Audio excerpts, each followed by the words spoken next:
All right. Hello, parents, and anyone who is here to watch our awards ceremony and showcase debates today. We're really excited to have you all here to be able to see how our students have been doing for the past couple of weeks and all of the things that they've been able to learn in their time with Capitol Debate over their camp. So, as a little bit of an introduction to me, my name is Neve. I've been working with your kids for the past couple of weeks as the lead instructor of the Public Forum Virtual Experience Camp. All of your students have been, or all of my students and your kids have been really wonderful and have been so enthusiastic about everything that we've been doing. They've been working incredibly hard on this topic, which is a little bit of a tricky one. It's foreign policy, and so it's maybe not the easiest topic to get adapted to, but the students have really taken to the topic and just run with it. I've heard some really creative arguments from all of them and really creative ways to evaluate how the topic might evolve and how we can best win and link into the big impact. So there's been a lot of development even in just 2 weeks, and I'm really excited to see where they continue with this topic as we move forward. And we'll talk in a little bit about what the topic was and how that's likely to advance and what you're going to see in today's debates. But before we get into the actual showcase debates, we wanted to take the opportunity to really recognize the students for all of the hard work that they've been doing. And that is going to come through our little awards ceremony. So we have a few things that we want to kind of talk through before we get into all of that. So first of all, I know this is the experienced group, so I'm sure that your children have told you a little bit about what public forum is, but just in case, I wanted to kind of briefly talk through that. Public forum debate has been around since the 1980s, and it is a really interesting form of debate because it doesn't go off on a lot of the really technical things that other forms of debate do. It's really nice because it's super accessible to anyone that wants to join, or even anyone that wants to judge or even just observe public forum. It's pretty easy to watch and understand. So that's why I really like it. I did public forum for all of my time in high school. And so I've been really excited to continue doing it with your students now. And to even see a lot of them that are not yet in high school. I think that's incredible. The fact that we are expanding this debate event to middle schoolers and to folks who want to get involved in debate even earlier. I think that's absolutely incredible. And I think it's wonderful to see the amount of passion that the students have for this activity. So within public forum, it's teams of two, and they are partnered up with each other. They have to prepare a pro case and a con case, or an affirmative and a negative. They have to prepare not only the case, but any responses that they might have to their opponents, because they don't know what side they're going to be debating until they get into the round. And then we have a coin toss. And you'll see that in action later, because we're going to have a coin toss for the rounds that we're going to have in our showcase. So they have this coin toss and they figure out which teams are going on which side and in what order the teams are going to be speaking. And then we get into the round. We have 4-minute cases from either team. Then we have a 3-minute crossfire in which they can ask each other questions about their cases and everything that's been said so far. So try and find out a little bit more about the logic and to understand really what their opponents are advocating for. Then we have 4 minutes of rebuttals from each team where they fully respond to their opponent's case, and they can even go back and kind of talk about their own and strengthen that a little bit more as well. And then there's a 3-minute crossfire between the two rebuttal speakers where they can question everything that's happened so far in the round. And then our first speakers, the folks who read the cases, will come back and give a 3-minute summary speech in which they kind of summarize the round as a whole. They really start to wrap everything up. And start to really kind of tell you what's happened, what's important in the round, and why it all matters. And then we have what's called a grand crossfire, which can sometimes be a little bit chaotic, but that's when all 4 of our debaters get together and ask each other questions and really try to kind of narrow down the round and figure out what still matters at the end of all of it, and who has the best links into the impacts, and whose impacts are the most or mean the most within the round. Finally, we have 2-minute final focuses from our second speakers, so the folks who gave the rebuttals. They just give us a 2-minute speech to kind of wrap everything up and really try to tell you why they won and convince you of the fact that they did win. So that's kind of the structure of what you can anticipate seeing within our public forum rounds, both today in our showcase debates and in any future public forum round. So that's essentially the format for that. The students, because they are more experienced, they haven't really been focusing on those basics so much, but we've been talking a lot more over the past 2 weeks about strategy and about thinking about what we can do in Crossfire to get the most information that we need to advance our speeches further. We've been talking about strategy in the late round speeches, in our summaries and our final focuses. What arguments should we still talk about in those speeches, and what arguments are not really crucial or pivotal to the debate, and therefore we can just kind of drop them. This is really like next level debating. We've been talking a lot about how we can take our skills and what we've done that's been beneficial or been good for us so far and take that to the next level, so that as we go into varsity tournaments and as we go into some of those higher level national circuit tournaments, we can hopefully start to focus on fine-tuning our strategies and our skills and really embracing different ways that we can win our rounds. We've also talked a lot about judge adaptation and the different kind of judges that we might get, and just advancing skills in general and figuring out how to adapt those skills to each round.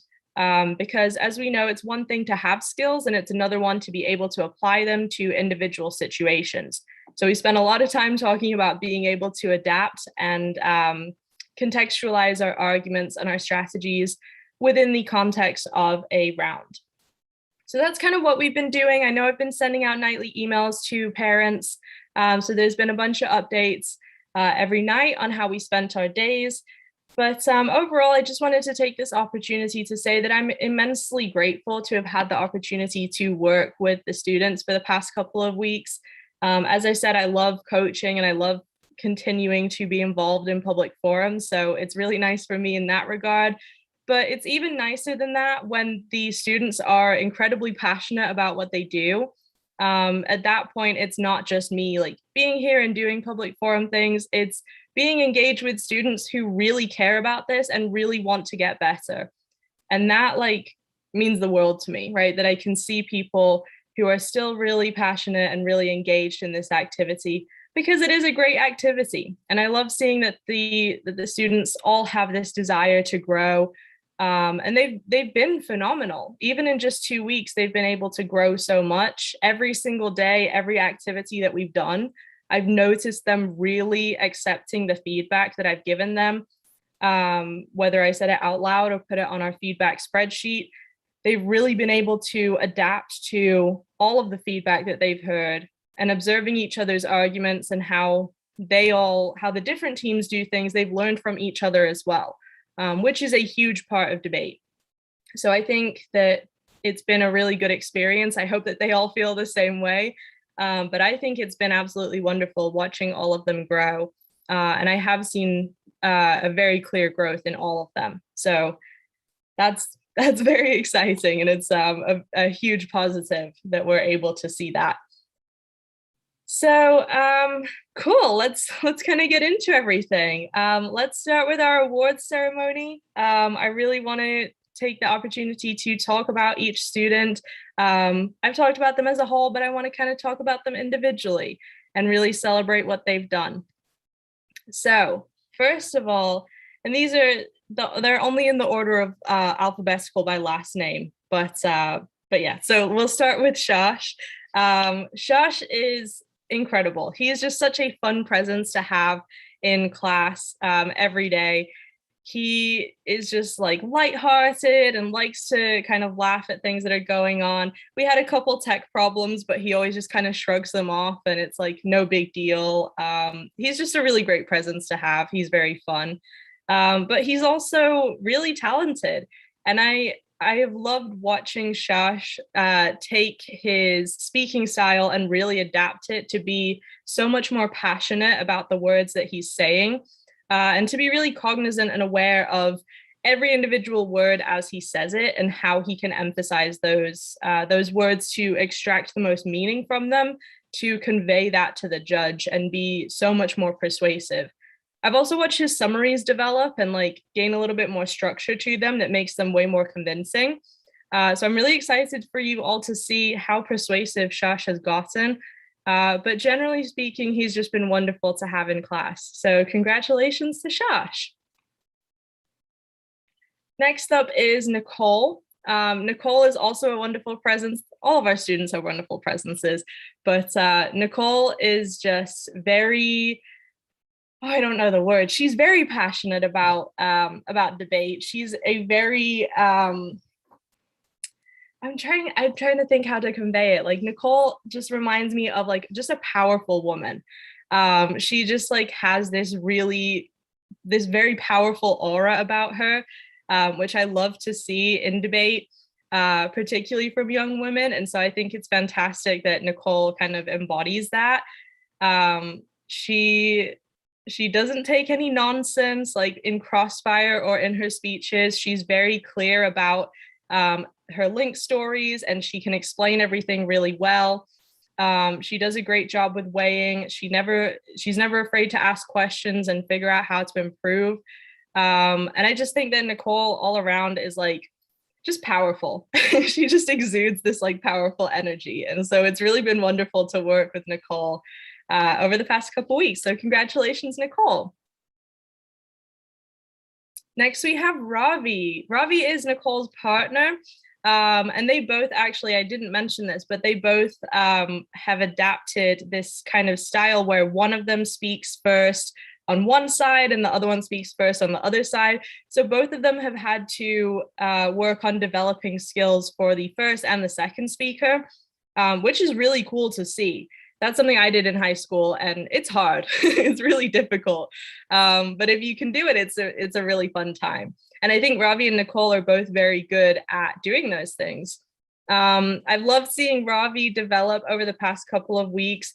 He's always excited about the activities that we do. He's like one of the first ones to volunteer to speak when we've had our activities over the past couple of weeks. He has this really nice way of speaking that's really easy to understand. And it's very appealing just listening to him read his case because you're kind of like nodding along the whole time. You're like, yeah, this makes a lot of sense.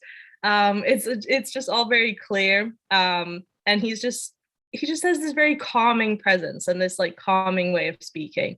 So it's really nice listening to Ravi debate. You can still hear the passion, even though he has this like maybe a slower, maybe kind of, clearer way of speaking. He's still incredibly passionate about the words that he's saying. And I think that still comes through and makes him sound really persuasive.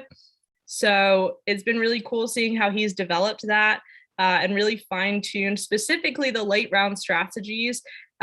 He has become really aware of which arguments we want to bring into the final couple speeches and which ones maybe don't need to be there, and how we can convey those arguments and the links and weigh those impacts. And I really like seeing him develop that strategy and work on it over the past couple of weeks. So congratulations, Ravi. Next, we have Raghav. Raghav is also just such a wonderful presence. He's just very like fun and very kind of light and smiley and just always like brings a really great energy to class. He's also very quick to volunteer to do things. And I mean that in the sense of he's one of the first ones to volunteer, but also as soon as I ask for volunteers, his hand is immediately there. I don't know how his reaction time is that fast, but it is somehow. So that's cool to see because debaters typically do not have like a lot of good physical coordination. So it's very interesting to see that with Raghav. But yeah, he's a great presence to have. His rebuttals are always like so good. He always hits everything.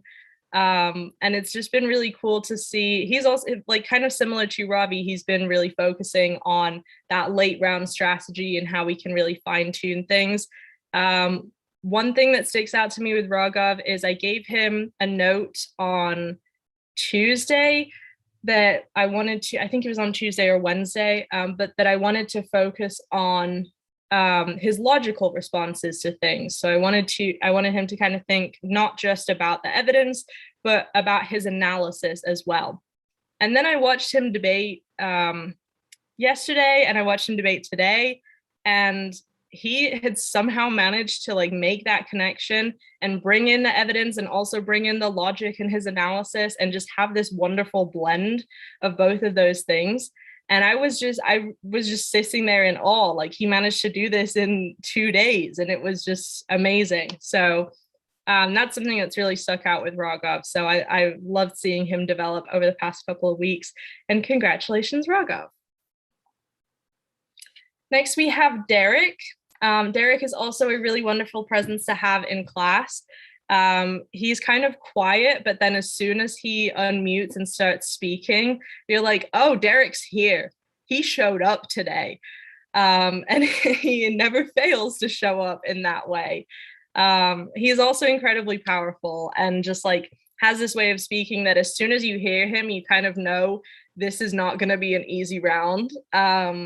He just has so many responses and so many things to say, and somehow he manages to say all of them. And I think that's really cool. When we did our logical responses activity, he had a million logical responses to things. And in every round that I've seen him debate, he has just a wonderful blend of logical responses and his own analysis. And he's really good at kind of walking you through why these things matter and why they're still relevant at the end of the round. So that's been really awesome to watch. So yeah, congratulations, Derek. Next, we have Justin. Justin is partners with Derek. So Justin is also a great presence to have in class. He is always the very first person to volunteer for anything. And that became kind of an inside joke within the class, where a couple days I had to just tell him, you're not allowed to volunteer yet. I need to hear some other people first.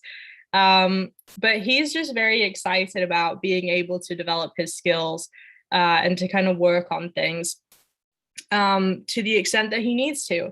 I think Justin is he's a wonderful student to have because he is very quick at adapting any feedback, and he really kind of takes that feedback in the way that you need him to, right? He's not sensitive about getting any feedback. It's purely like, how can I improve on this? What can I do to make sure that I'm, the most persuasive that I can be, or that this argument is as clear as it can be, and these links make sense, and I can gain access to my impact. All of those things are really important, and Justin will like take that feedback and run with it and make sure that the next time you hear him speak, those flaws that you've identified are not there anymore. And that is like the best quality that you can ask for in a student.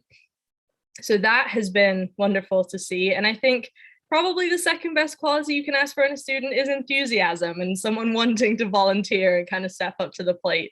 So Justin has just been all around wonderful to have in our camp. And so I've appreciated him kind of stepping up and being the first one to speak in a lot of our activities, and just all around being a good presence. And he's just very funny. He's just a fun person to have around as well. So yeah, congratulations, Justin. Then we have Ethan. Ethan is another one of our students who is a little bit quieter until he unmutes and then fully goes off against your case. Every argument that I've heard him convey in a rebuttal is clear, it makes a great deal of sense. He walks you through not just what the evidence says, but why that matters, what it means in terms of this current round, and how it fully applies, and then just why it's important as a whole. He takes you through every step of argumentation, and I just think that's really cool to watch. That's definitely what we need to be doing as we're arguing. So I've loved seeing that with Ethan. Ethan is also always looking for ways that he can improve or be the best debater possible. And I had mentioned to him last week, we did an activity where we had the students talk about their arguments, a long kind of, I think we had a minute that they could talk about the argument, and then they had 45 seconds, and then 30, and then 15 for a lightning round.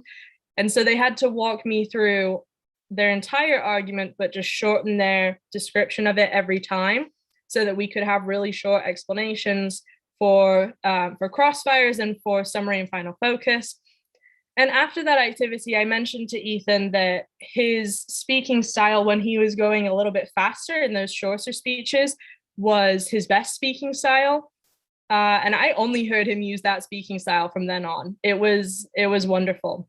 He definitely adapts to any kind of feedback that you give him, and he's just a great presence to have, and just a wonderful debater. So congratulations, Ethan.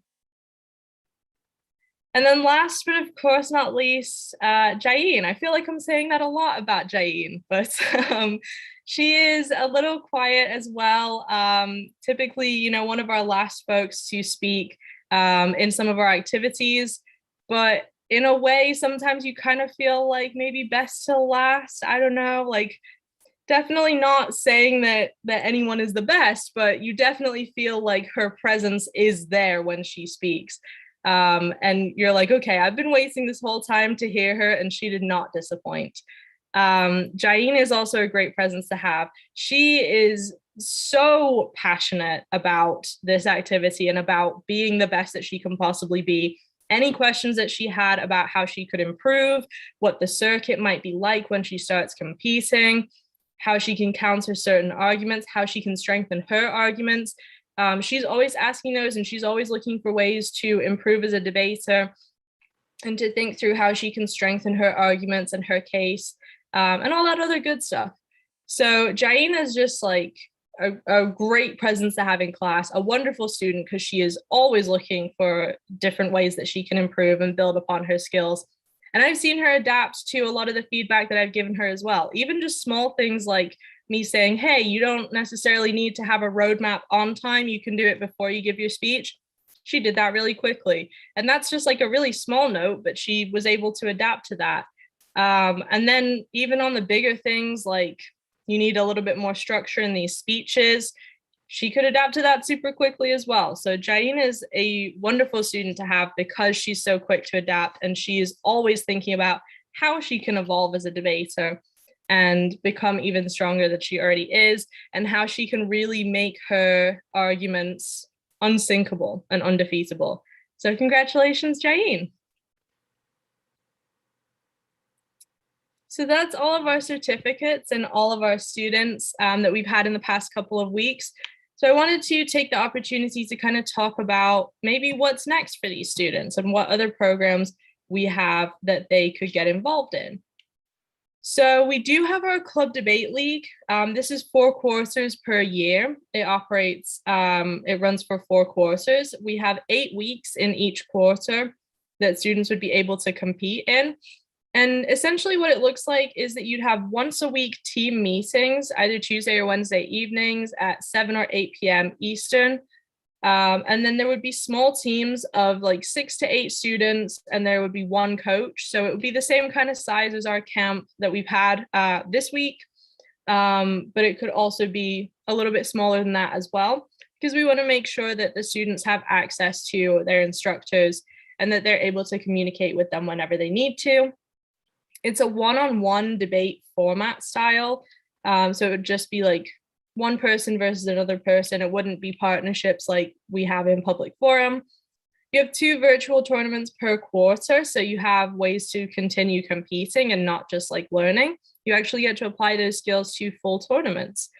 The students would spend the first 4 weeks preparing on the assigned debate topic for the mid-quarter tournament. And the second 4 weeks would be spent revising, editing, and practicing their materials based on the feedback that they get from the tournament, so they're prepared for the end of quarter tournament. So that's our Club Debate League.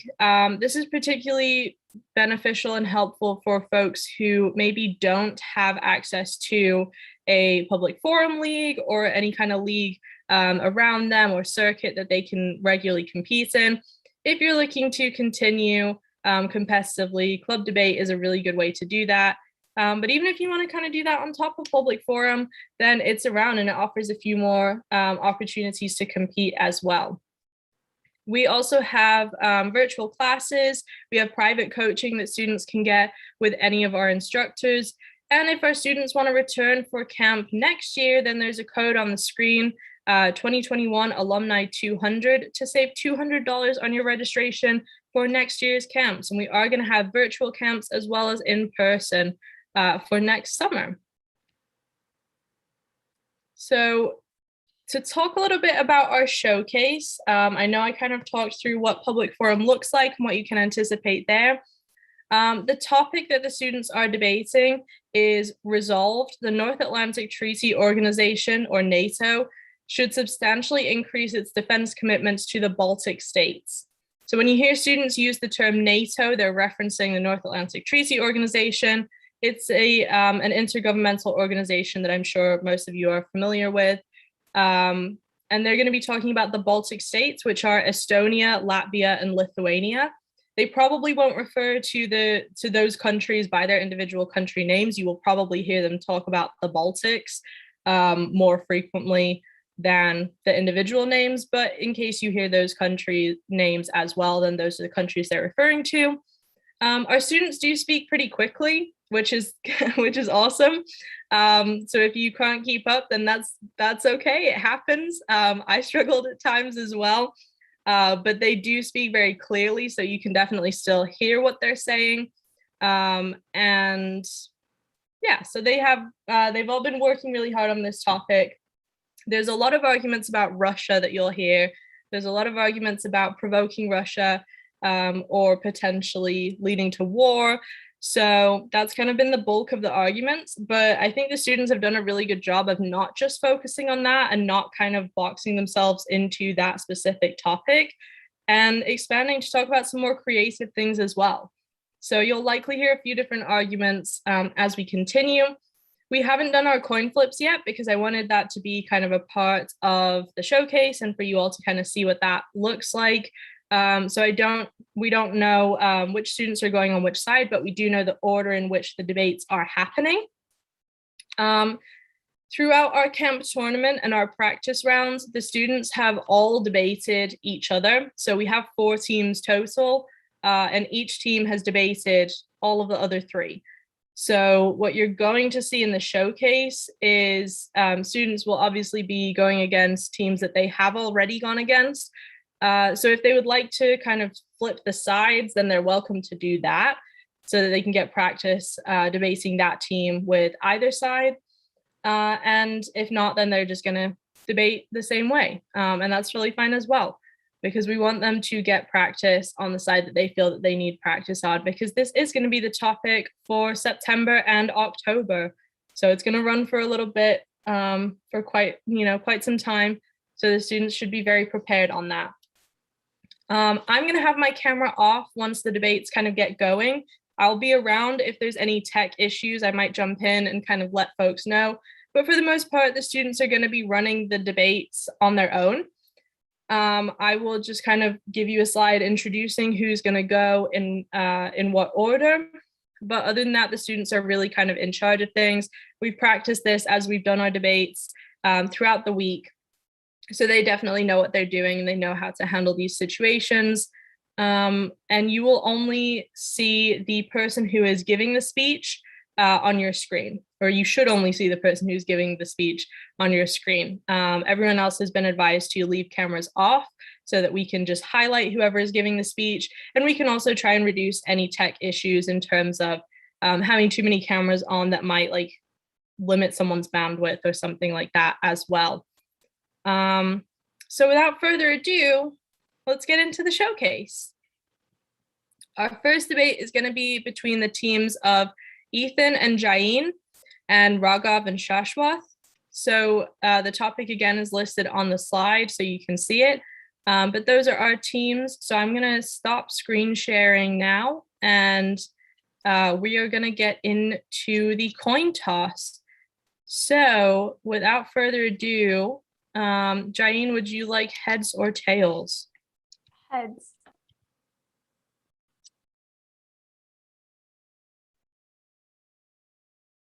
If you said something, I didn't hear you. Oh, I said heads. Okay, cool, no worries. And we're just using a coin toss on Google because I'm very bad at flipping coins. So that's just to let all the parents know. It is tails. And Jane, you said heads, right? So we will then pass things to Raghav and Shosh. Would you like to choose a side or would you like to choose your speaking order? We would like to go second, please. Perfect. And then Jane and Ethan. We're going We'll go half. pro. Okay, Yeah. perfect. So to clarify, we have Jane and Ethan speaking first on the pro or the affirmative. And then we have Shosh and Raghav speaking second on the neg or the con. Fantastic. I'm going to flick my camera off and just, I'll be around in case there are questions or issues that might arise. But otherwise, students, we can go ahead and get started.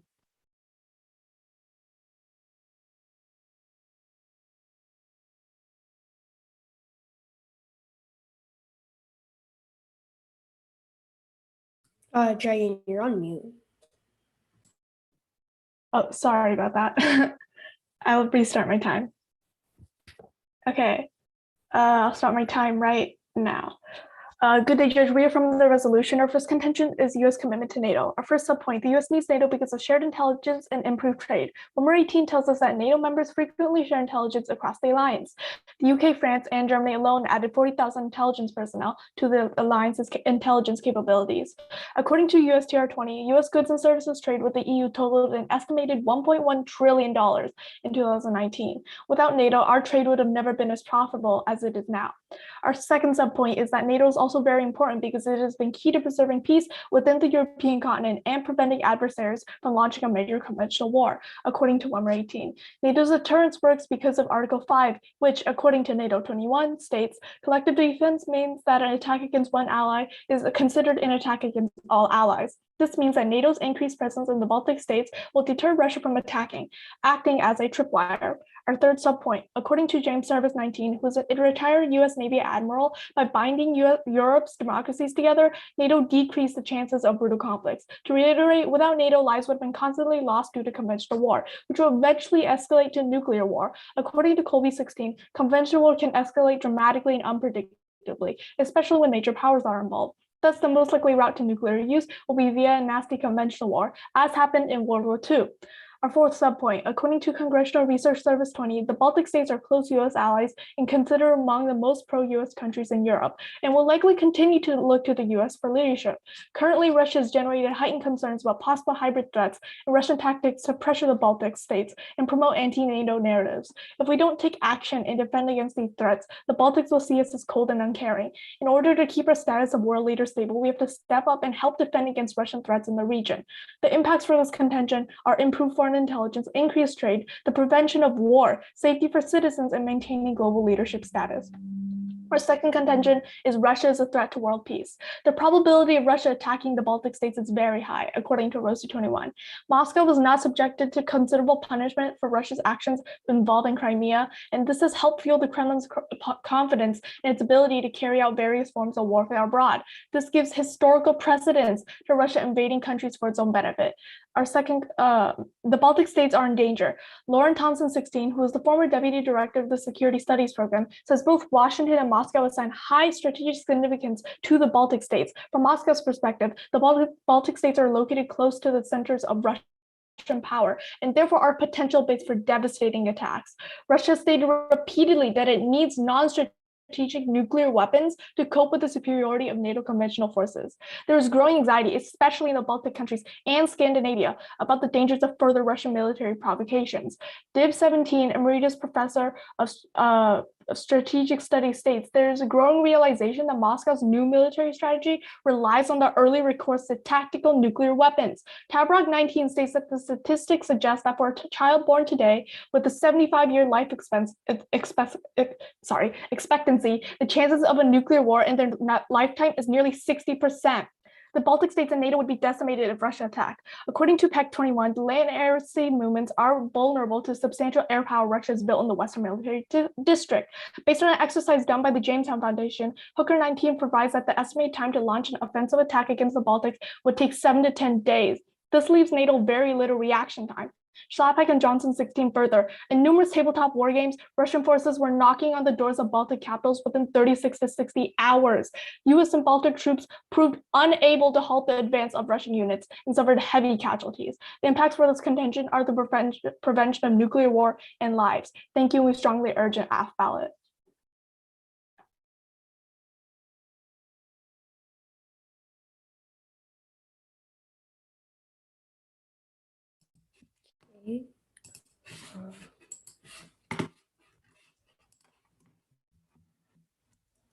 We negate the resolution resolved. The North Atlantic Treaty Organization should substantially increase its defense commitments to the Baltic states. Contention 1 is deterrence. The principal reason for why any new measures are unnecessary is because of already sufficient deterrence and Russian deficiencies.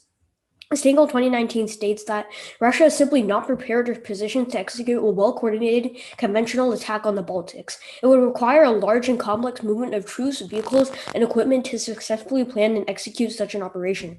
Such activity would surely catch the eye of NATO members, alerting them to a likely invasion. Frederick et al. 2017 states, NATO's deterrent against an attack by Russia is currently strong. NATO and the United States in particular would respond militarily to any aggression against the Baltic states or other NATO allies. Russia perceives that any aggressive action sufficient to trigger Article 5 of the North Atlantic Treaty would result in direct military conflict with at least several key NATO members. Russia only retains substantial defensive capabilities.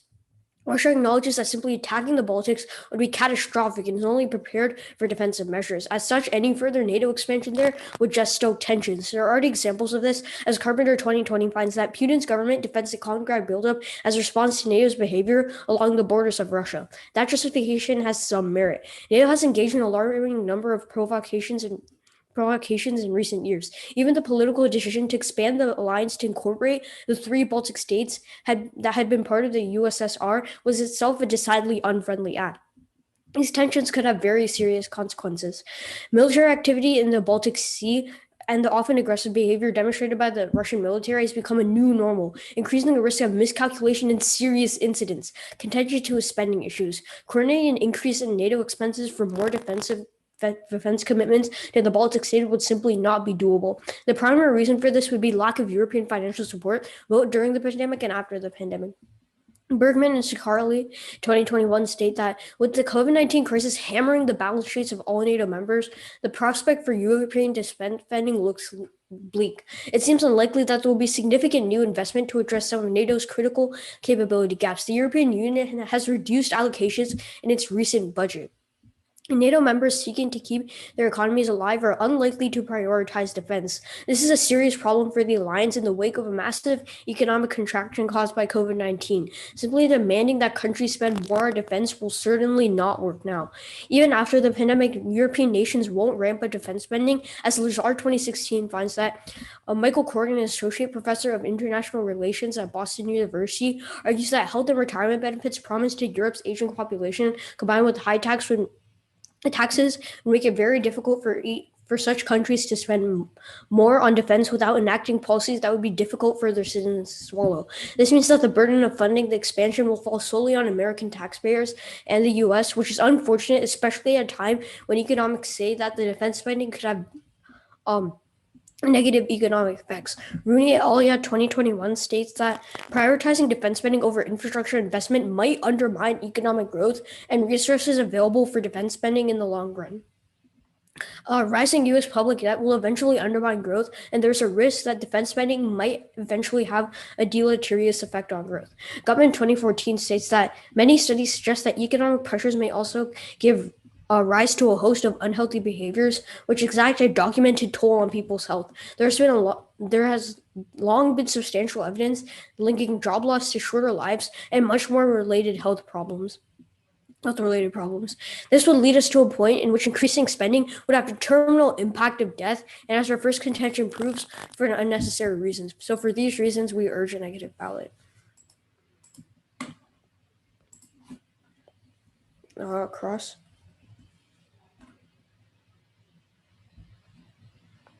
Okay. Yes. Okay. Time starts now. Can I have the first question, please? Yeah, sure.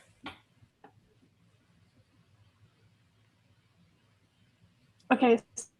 So, is Russia a threat right now? And as a quick follow-up, why or why not?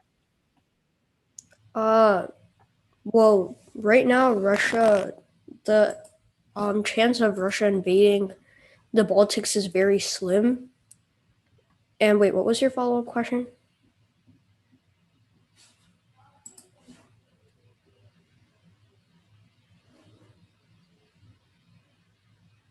Um, I think you're frozen because I can't hear you.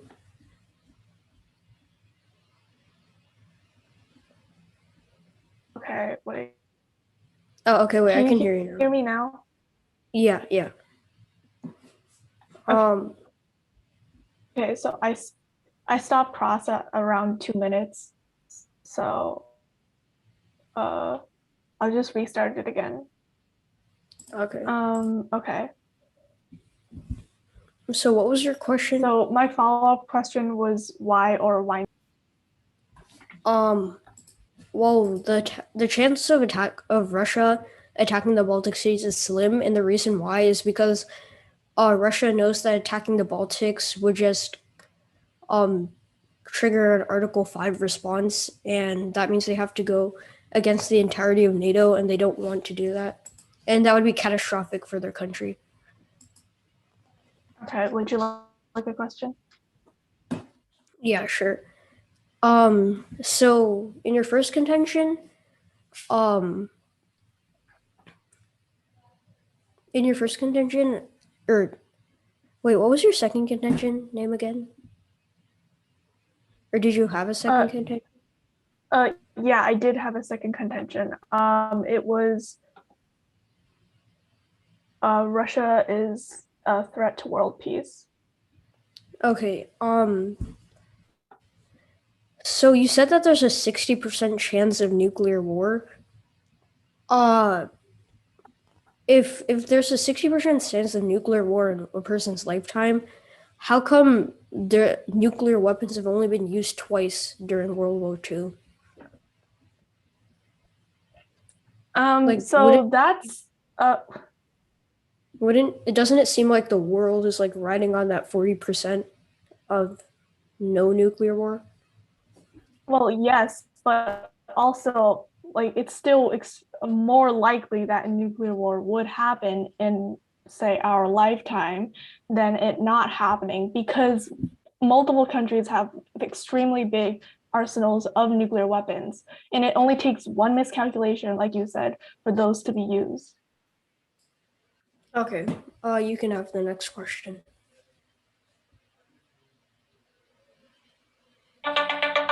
Cross. Oh, okay.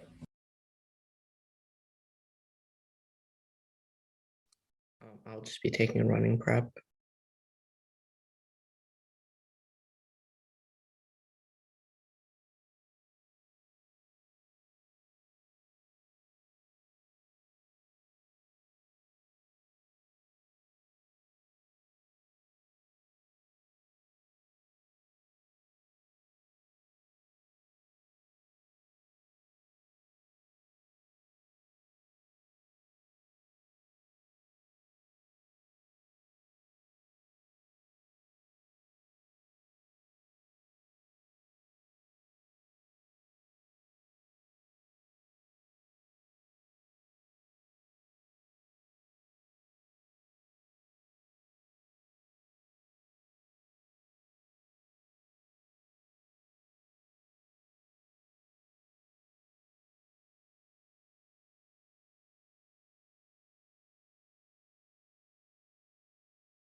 That was about a minute of prep. Uh, so hang on, let me get my camera on.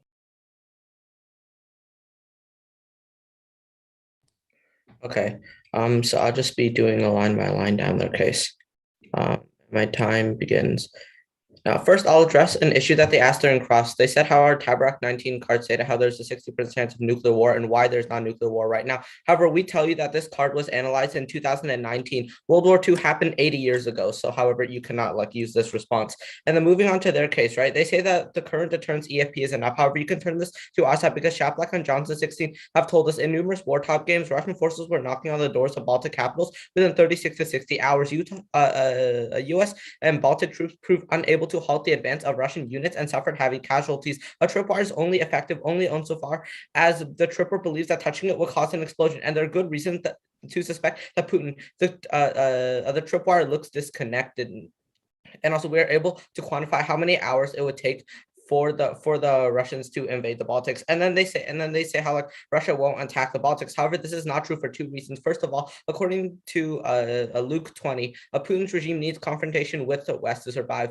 And Luke 20 tells us that Russia's confrontation with the West is an existential necessity for the current regime for Moscow. The biggest problem of Putin's regime is that it is not able to offer the Russian people a better future. Therefore, it makes desperate efforts to offer them a better past. Russia and the West are at odds with each other over all relevant issues. Historically, Putin has used military action to distract from domestic issues. Also, according to Shinkman 21, Vladimir Putin may attempt to spur another crisis abroad as a way to distract from the mounting political pressure at home. Russia invaded northern Georgia in 2008 as it faced an economic recession at home. Amid another financial crisis beginning in 2014, Putin's government again focused abroad, first in Ukraine, then later in Syria. This is especially relevant right now because Russia is suffering domestically from the effects of the pandemic, therefore increasing the chances of Putin launching an attack on the Baltics. Then they say how mutually assured destruction means that nobody wants to start the war. However, first of all, mutually assured destruction in general does not work. According to Barash 18, even when possessed just by one side, nuclear weapons have not deterred other forms of war. The Chinese, Cuban, and Iranian revolutions all took place even though a nuclear-armed U.S.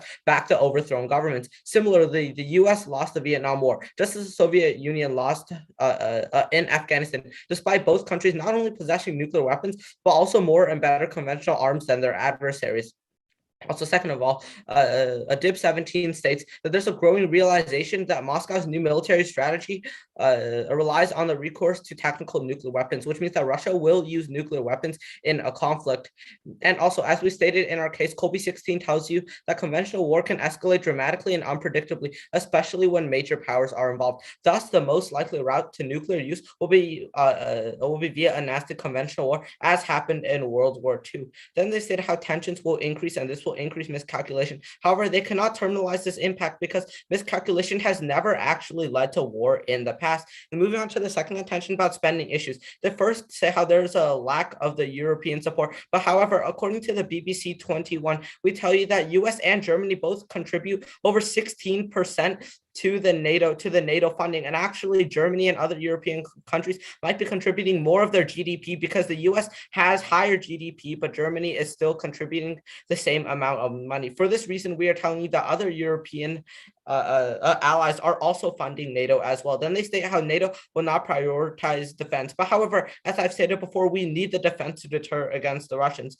Then they stated how there will be a terminal death impact. However, we can delink this argument because we tell you that basically they've already conceded earlier in their contention to that basically there are holes in the defense right now because they say that NATO will not prioritize the defense in a recession. However, they've conceded that there will be defense. You can outweigh our case over theirs because we tell you that the impact of nuclear war far outweighs some job loss. For this reason, a vote affirmative. Thank you.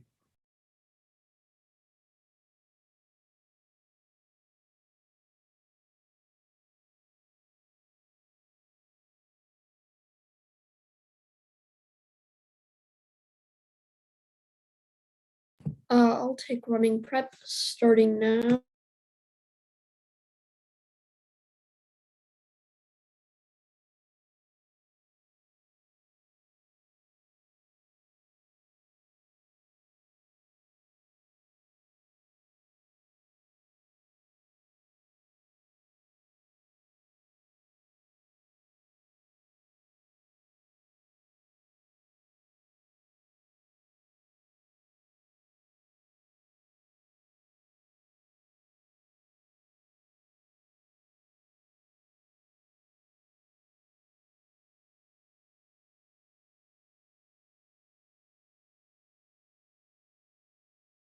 That was roughly 40 seconds. So is everybody ready? Okay. Then my time begins. Okay, so starting off on their first contention about how the U.S. needs to continue to commit its resources to the Baltic states. Their first subpoint here is that intelligence sharing is a crucial thing, and that it creates 1.1 trillion USD. However, the thing is, simply protecting the Baltic states would not do anything for this intelligence. We'd still have more intelligence for the rest of NATO. We could still share intelligence outside of NATO. We could share intelligence with the EU, as we have multiple deals. So NATO is not the only area where we share intelligence, and the Baltic states will not destroy NATO's intelligence sharing method. Then moving on to the fact that they say we must support the Baltic states because they have trust in us and they will view us as cold and uncaring if we don't help them. This is completely false. This Mix 2020 states that in addition to maintaining a pro-NATO and pro-EU orientation, the Baltic states have sought to support US foreign policy and goals. In April 2018, President Donald Trump hosted the presidents of the 3 Baltic states for a quadrilateral US-Baltic summit intended to deepen security and defense cooperation and reaffirm the US commitment to the region. The presidential summit was followed by a US-Baltic business summit intended to expand commercial and economic ties. The strong ties and faith that the Baltic states have in America means that they trust we are making the best decisions possible for them. Now, moving on to their second contention about Russia attack. They say that the chance of nuclear war in someone's lifetime is 60%. However, this cannot be applied in this case because this is nuclear war, not specifically between Russia and the US, not specifically started because of the Baltic states. And in reality, the chances of that is much lower, so you can't give them this. Then cross-supplier Stengel 2019 card that states that Russia cannot invade easily. And their Slapok and Johnson 2016 card is from 2016, which basically means that in those 3 years since their card came out and our card came out, we have beaten Russia back, and therefore you have to give this to us. Know that this means they do not get access to any of their impacts. Finally, they say that Russia will easily overrun us, but the North Atlantic Treaty Organization is right to focus on the security of the Baltic states, its most exposed member. However, the idea that deterring Russia and the Baltics requires the deployment of significant additional NATO forces is misguided. First, Russia will perceive additional NATO forces in the region as presenting an offensive threat and is likely to respond by increasing its own level of forces in Western Russia, increasing miscalculation risks. Then there's also the Baltics don't need NATO support. Judson 2019 states that if the US chooses not to send additional units into the Baltics will find their own way. Lithuania is working to improve border crossing procedures such as fast issuance of permissions and has demonstrated the ability to do so. Finally, because we have thoroughly debunked their case, let's move on to their rebuttal. They say that Schlappak and Johnson turned Stengel, but as we've told you, Schlappak and Johnson is outdated, and our card, we've provided an explanation why it is correct. They say that Putin also needs confrontation with the West and that there's a necessary distraction for crises. They bring up Ukraine and Crimea. However, this is something you cannot give them.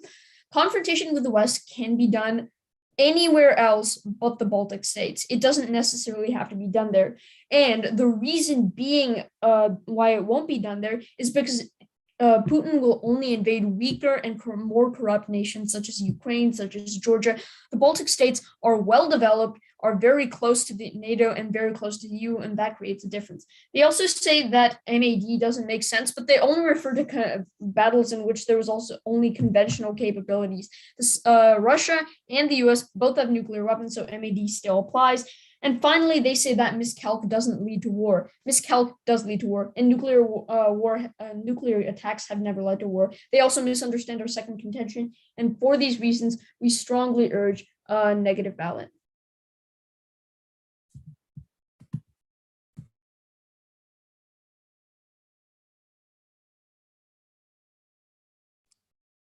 Okay, let's begin cross. Now, okay, so from your Stengel 19 card, right? I think, does it quantify how long it would take for Russia to invade the Baltics? No, but it doesn't, there's not necessarily a need for quantification. It does say Okay, that it will okay. take a long time for Russia to invade the Baltics, and therefore we don't need quantification because that will be long enough for NATO to prevent Russia from doing so, and that's all that matters. Wait, can I have a follow-up question? Sure. You stated in your rebuttal that it said that it can't invade Russia easily, right? But how do you define easily? What if like the author like thinks that 36 to 60 hours is a long time for Russia to invade the Baltics, right? Like you We don't know don't whether easily. necessarily need those definitions or quantifications. We know that the author has definitively told us that NATO will be able to prevent Russia. That is the only thing that matters in the card. If we know that NATO will be able to prevent Russia, that is all that matters, and that is the main part that debunks your case. Okay. Now, may I have a question? Yeah. You stated that miscalculation doesn't lead to war, but can you think of any instance in which nuclear war has ever like led to war? No, okay, so what I said is miscalculation has never led to war in the past, right? And the only time that nuclear weapons have ever been used is at the end of World War II, right? And that's because of a conventional war between the US and Japan, and they wanted to end that quickly. So actually that folds into our Kobe 16 card, because then we tell you that like the most likely route to a nuclear war will be via a conventional war as seen in the past. But do you also understand, just as a follow up, do you also understand that miscalculation means that there will be nuclear miscalculation with miscalculated nuclear attacks? So we'd have the same Yes. devastating consequences. Okay.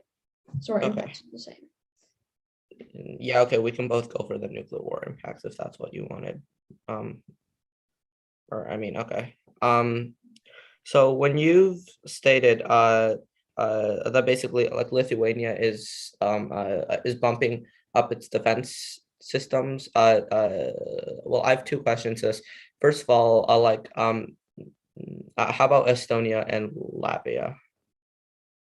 Okay, so Estonia and Latvia, well, that was just provided as an example. Estonia and Latvia are working on their Okay. own commitments, and the US will be encouraging them. It will be working with them separately. NATO is not the only mechanism. And secondly, the Baltics have a deep sense of affection towards each other as states. So that means they Okay. will share their technologies. Can I ask a follow-up question to that? Sure. Uh, uh, so do you think that Lithuania, after being able to bump up its defenses, can defend against like Russia, which is obviously a lot more powerful?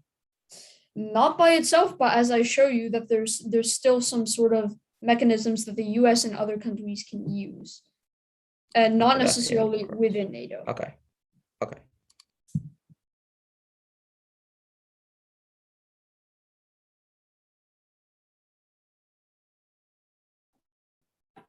Okay, I'll be taking running prep. Give me a sec. Okay, time starts now.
Okay, I believe that was a minute 29. So timer. Okay, just a really quick off-time roadmap. I will be doing a bit of frontlining, then I will kind of summarize the debate for you, Judge. And then finally, I will do a bit of weighing, clarification, as well as collapsing on one of our contentions.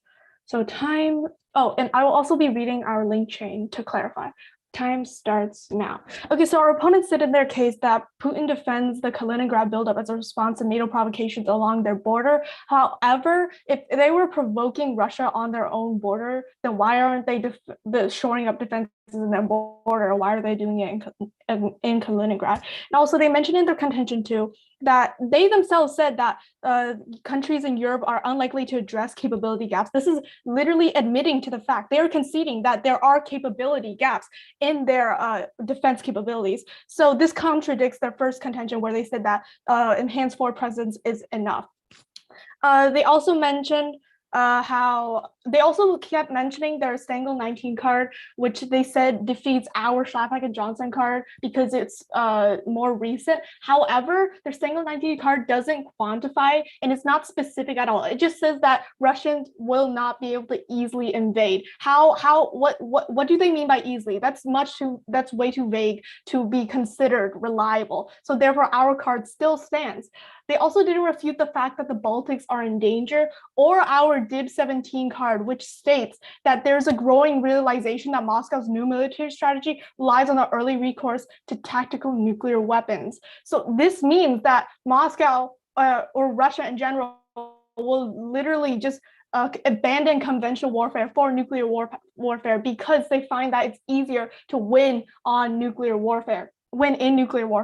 And also they mentioned how they never refuted our Shinkman card, which talked about how Russia would attack because of their domestic issues, which right now would be the coronavirus pandemic, and how they're not doing well with that. So in order to distract from the coronavirus pandemic, they must attack a Western country, which would be the Baltics. They also mentioned how NATO would defend the Baltics, but again, they're just contradicting themselves because they themselves admitted that they would be unlikely to address capability gaps, which they admitted that there are capability gaps. And they also mentioned how a miscalculation has never led to war. In response to our response stated, conventional war is the not necessarily easiest, but the best way, or not the best way, the easiest way that leads to nuclear war, as shown in World War II. Okay, so now I'm going to quickly do a bit of weighing and read our link chain. Our link chain is that Russia is a threat to world peace, as multiple cards we have stated. And like I mentioned before from DIB 17, there's a growing realization that Moscow's new military strategy relies on the early recourse of tactical nuclear weapons. This means that Baltics would end nuclear war, which outweighs all their impacts, which is related to fiscal problems. So therefore, we strongly urge and thank you. Okay, I'll be taking running prep starting now.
Okay. So basically, as a brief off-time roadmap, I'll first be going down my opponent's case, refuting their points. Then I'll be going down my case and defending it. And finally, I'll be doing some weighing. And yeah.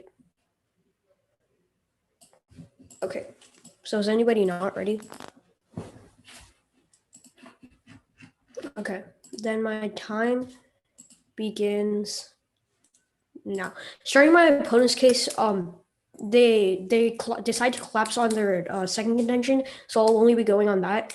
So starting on my opponent's case, they talked about how that Russia can invade the Baltics very easily and fast. And basically, what we said to this is we brought up our Stingle card, and they said that we didn't provide quantifiable evidence, but we do provide an explanation why Russian units cannot invade the Baltics, because it would require a large and complex movement of troops, vehicles, and equipment to successfully plan and execute such an operation. And what we're saying is that NATO will this would catch the eye of NATO members, alerting them to a likely invasion. So there's no point in. So basically, even if it takes even if Russia is able to go into the Baltics that fast, it would still take it'll take a super long time to get prepared for this.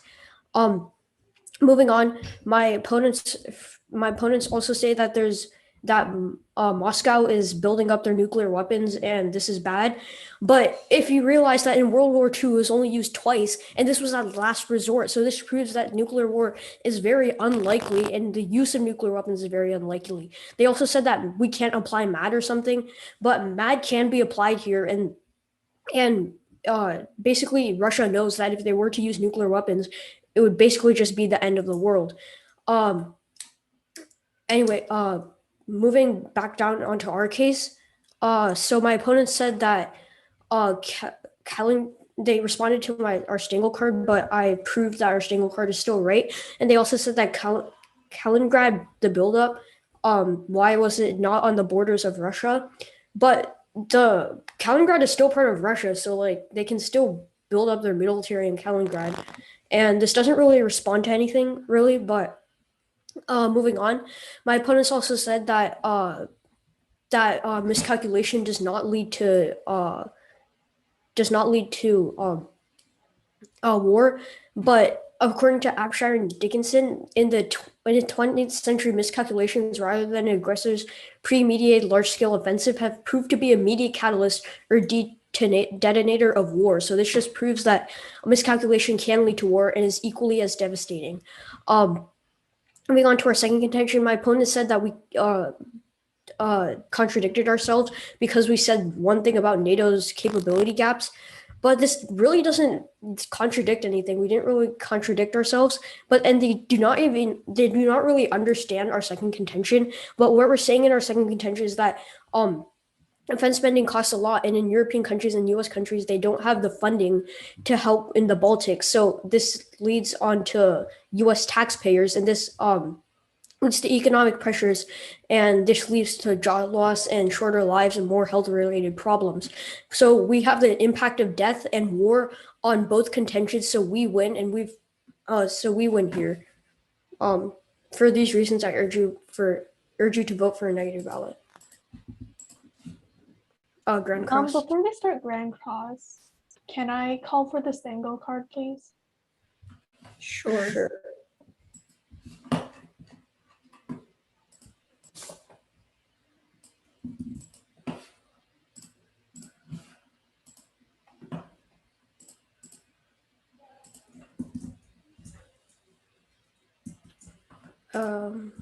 Okay, yeah, I just sent it. Okay, thank you. I guess we could just start because I'll look at it later. Okay,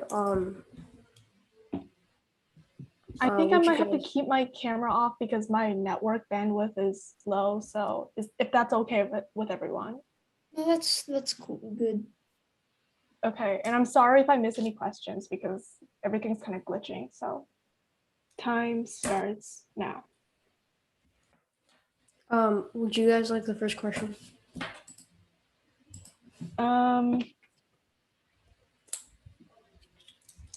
Actually, yeah. Okay, so when you guys were talking about Kaliningrad and how my response to your argument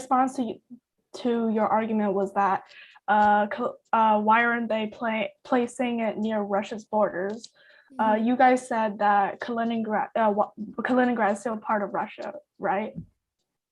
Yeah. Yeah. Okay, so but you guys said but since Kaliningrad is such a small area and it's not really that important, why would they defend that instead of Russia itself? Because like Russia is the one that actually has the capital and everything. I mean, well, Kaliningrad is still a very tactically important area. It's very strategically important. It provides Russia a different front to attack the Baltic states, and Kaliningrad is very important because it's the only ice-free shipping area that Russia has on the northern part of its coast on the Baltic Sea, and it's right in proximity to Nord Stream 2. So it's very tactically important. Okay, just if I'm allowed to follow up, Sure. if you admit that Kaliningrad's extremely important, then why wouldn't the Baltics be as important, and why wouldn't that provide an incentive for Russia to invade? Well, I'm gonna answer that question with a question. If Russia has an incentive to invade, why haven't they done it? Well, So- that's the thing. They could literally invade tomorrow. They could invade in the next hour. but That's they've why had- we're saying that we Wait, have to but put. why haven't they But you already? said that COVID-19 No, is like the distraction they need and like their political issues. But it's been 18 months with COVID-19 and they still haven't attacked the Baltics. Well, obviously, yeah, but that's like what we're trying to say right now. We're saying like Russia won't attack because of COVID-19, because we're telling you that like if Russia were to launch a conventional attack on the Baltic states, COVID-19 would spread along among the Russian soldiers. Yeah, which is obviously what they don't want. So we're saying like once, Theoretically, that would mean that Russia would attack right after COVID subsides. well, I mean, possibly we don't have like a card that says 100%, but we're telling you that the reason right now is probably because I mean we're not like part of the Russian government, right? Like we don't Hold know on, why hold on, they're though. So you're saying that Russia will attack because of COVID, but you say it won't attack during COVID, and then you say you're not sure if it will attack after COVID. So when no, will okay, it no, attack? okay, so we're saying that like it will attack because of like the COVID like economic depression, right? Like once COVID ends, the economy is not going to go back to 100% like within a couple days, right? Yeah, but And then so why are so they we're telling building then how come they're able to build up their crosses military over. during yeah, COVID? crosses over. If there's like, oh, okay.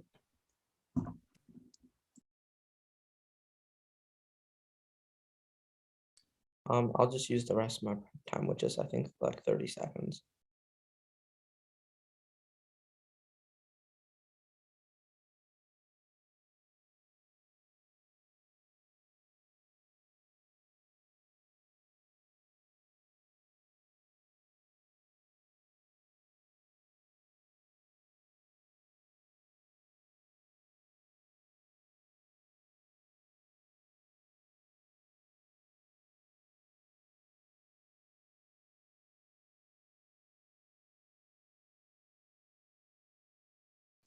All right, that's the end of my prep. I'll just pull up a timer really quick. All right. So just as an off-side roadmap, I'll be going over some voters and then the main point of clash in this debate, and then their case and then our case and the impacts. So my time begins. Now, Judge, so the two reasons why you'll be voting the affirmative today is because of lies and nuclear war. And this leads me on to my next point about the clash, right, of nuclear war impact. So first you can compare our contention to and their first contention, right? We tell you that we win because they have not addressed our Shinkman 21 card, which tells you that Russia will be incentivized to attack the Baltics. And also our Shalpak and Johnson 16 card tells you that there will be 36 to 60 hours to actually invade the Baltics. They just sent us their Stengel a 19 card. Nowhere in this does it say that the Russians can't invade easily. It basically says that like an invasion will catch NATO's eye, but this is completely irrelevant because by the time that like NATO actually responds, the Baltics will already be gone. Okay, going on to their case. The first case about the contention one, right? As I've stated so many times in rebuttal and in summary, the current deterrence is not enough, as we have told you with our Shaplak and Johnson card, which now stands talking about how the Baltics will be overrun within 36 to 60 hours. Going on to their second contention, the impacts of this contention are completely dwarfed by the impact of nuclear war. And I'll be telling you about why we win the nuclear war argument. First, we have stated in case that Russia is a threat to world peace, as we have three pieces of evidence: Rosu 21, Shinkman 21, and Luke 20, that tells you that Russia is a threat to world peace.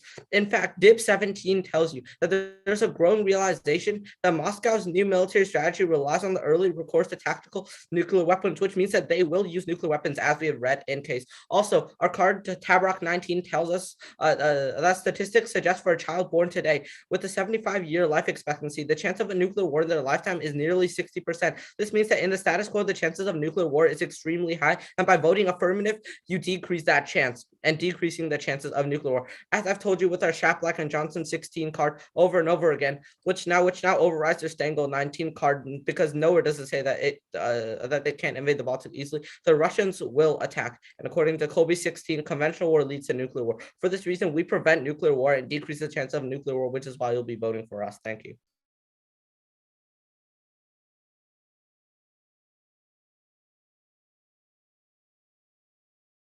All right. So yeah, I'll be taking the rest of running prep.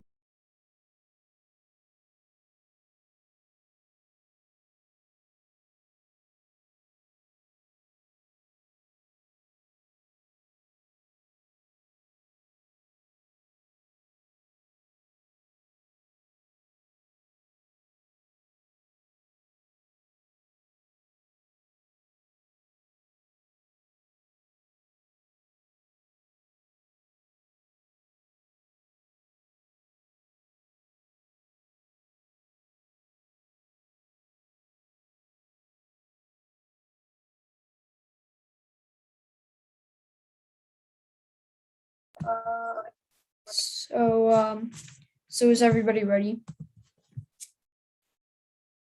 So as a brief off-time roadmap, this is basically just going to be going down the main point of clash in today's debate and then weighing the impacts. So my time starts now. First of all, my opponents say that the biggest impact today is lives, and sure, I'll agree with them there. But then they say that Stengel 19, they once again refer back to Stengel 19, and they say that Stengel 19 says, yes, NATO will put its eye there, but they will have no response. They will not respond to the Russian imminent threat. This is completely false. The Baltics are a part of NATO. NATO will recognize that that Russia is trying to build up its military to invade the Baltics. We told you that it'll take a long time, and they did not read the part that said alerting them to a likely invasion and providing them with the time to prepare. They barely read this card, do not believe them, and thus their Slapak and Johnson card does not stand. You have to give this to us. Finally, they bring up 60% chance of nuclear war. First of all, they did not bring this up in summary. They were not allowed to bring it back up in final focus.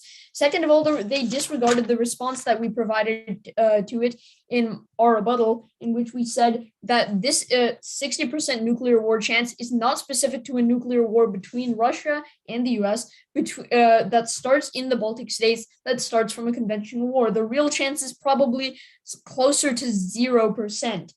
And then finally, this is their warranting here is that this would prevent conventional war, which would lead to nuclear war. But here's the thing: attacking there would result in a greater chance of miscalculation, which historically has been much more likely than any sort of direct nuclear conflict. And because of that, we have the same impact, but with a higher probability. You will vote for us here on probability. But even then, you have to agree that this will increase tensions, which will increase the likelihood of war, whether nuclear or conventional, and that using their own logic would result in nuclear war. So therefore, we have turned their own argument against them to our side, and we maintain that we win based on probability. For these reasons, we strongly urge negative ballot.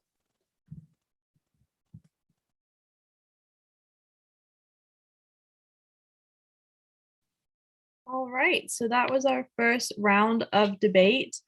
Congratulations to all debaters. You all did a wonderful job. And I'm not sure if you all can see the chat as just observers, but I'm sure they'll be congratulating each other in the chat because they tend to do that after rounds, and it's very nice to see. I think the one thing I didn't mention that I realized kind of during the round is that teams do have prep time. So you saw them taking that at their leisure whenever they felt was necessary. They have 3 minutes each to use at their own discretion. They obviously can chunk it up and use it whenever possible. So you will have heard the students just say, I'm going to take running prep, and then just mute themselves. And then there was a little bit of silence. That's just them letting me know that they're taking prep time so that I don't think they just kind of disappeared. And running prep just means that they'll stop it when they're done using it, and then they'll let me know how much time they took. So that was the only thing I didn't add beforehand. But with that, let's get into our second debate. So as I mentioned before, we have Nicole and Ravi are going against Derek and Justin. This is going to be our second round of the day. So let's throw it to Ravi, heads or tails? We'll go heads. Heads, okay. It is heads. We'll go second. All right, so Nicole and Ravi second, and then Justin and Derek, which side would you like to take? We'll take F. Okay, perfect. So to clarify, it's going to look the same as the last round did. So we have Justin and Derek speaking first on the pro or the AF, and then we have Nicole and Ravi speaking second on the con or the neg. Perfect. So without any further ado, let's get into our second round.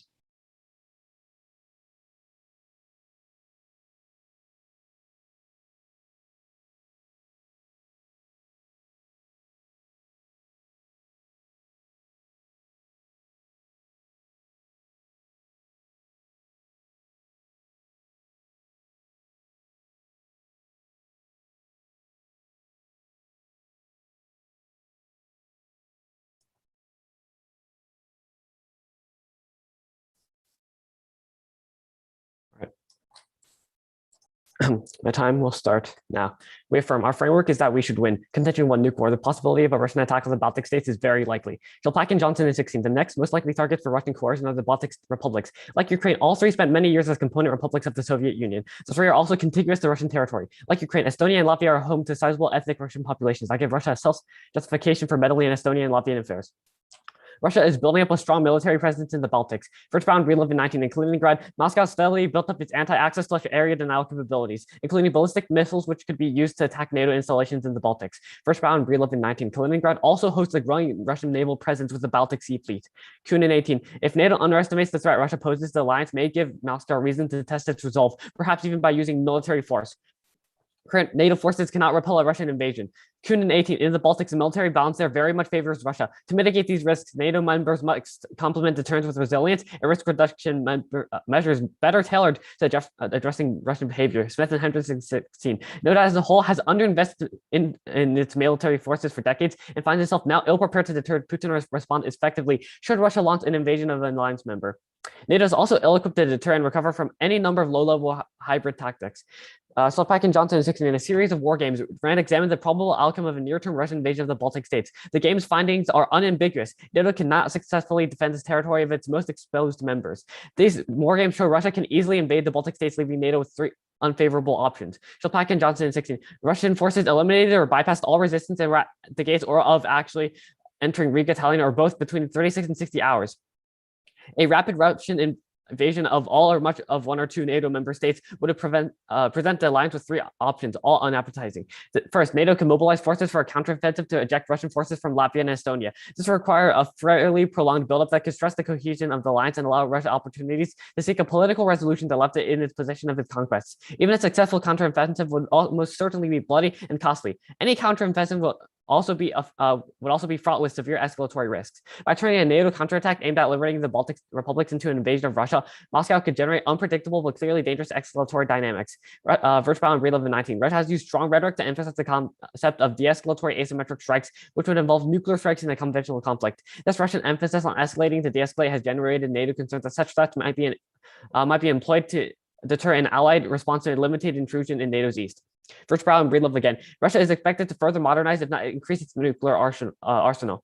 The second option would be for NATO to turn to escalatory tables and threaten Moscow with a nuclear response if it did not withdraw from the territory it occupied. The general direction of U.S. defense policy and the likely unwillingness of NATO's European members to see their continent turned into a nuclear battlefield makes this alternative both unlikely and unpalatable. Stilpak and Johnson 16. The third possibility would be to concede Russian control of the territory they occupied. Under this scenario, the best outcome would be a new Cold War. The worst would be the collapse of NATO itself and the crumbling of the cornerstone of Western security for almost 70 years.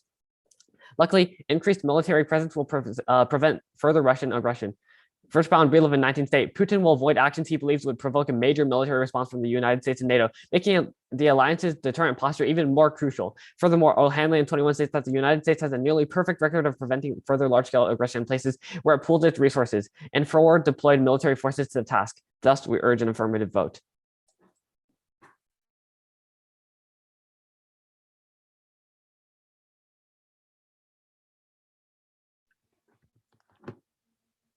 Okay.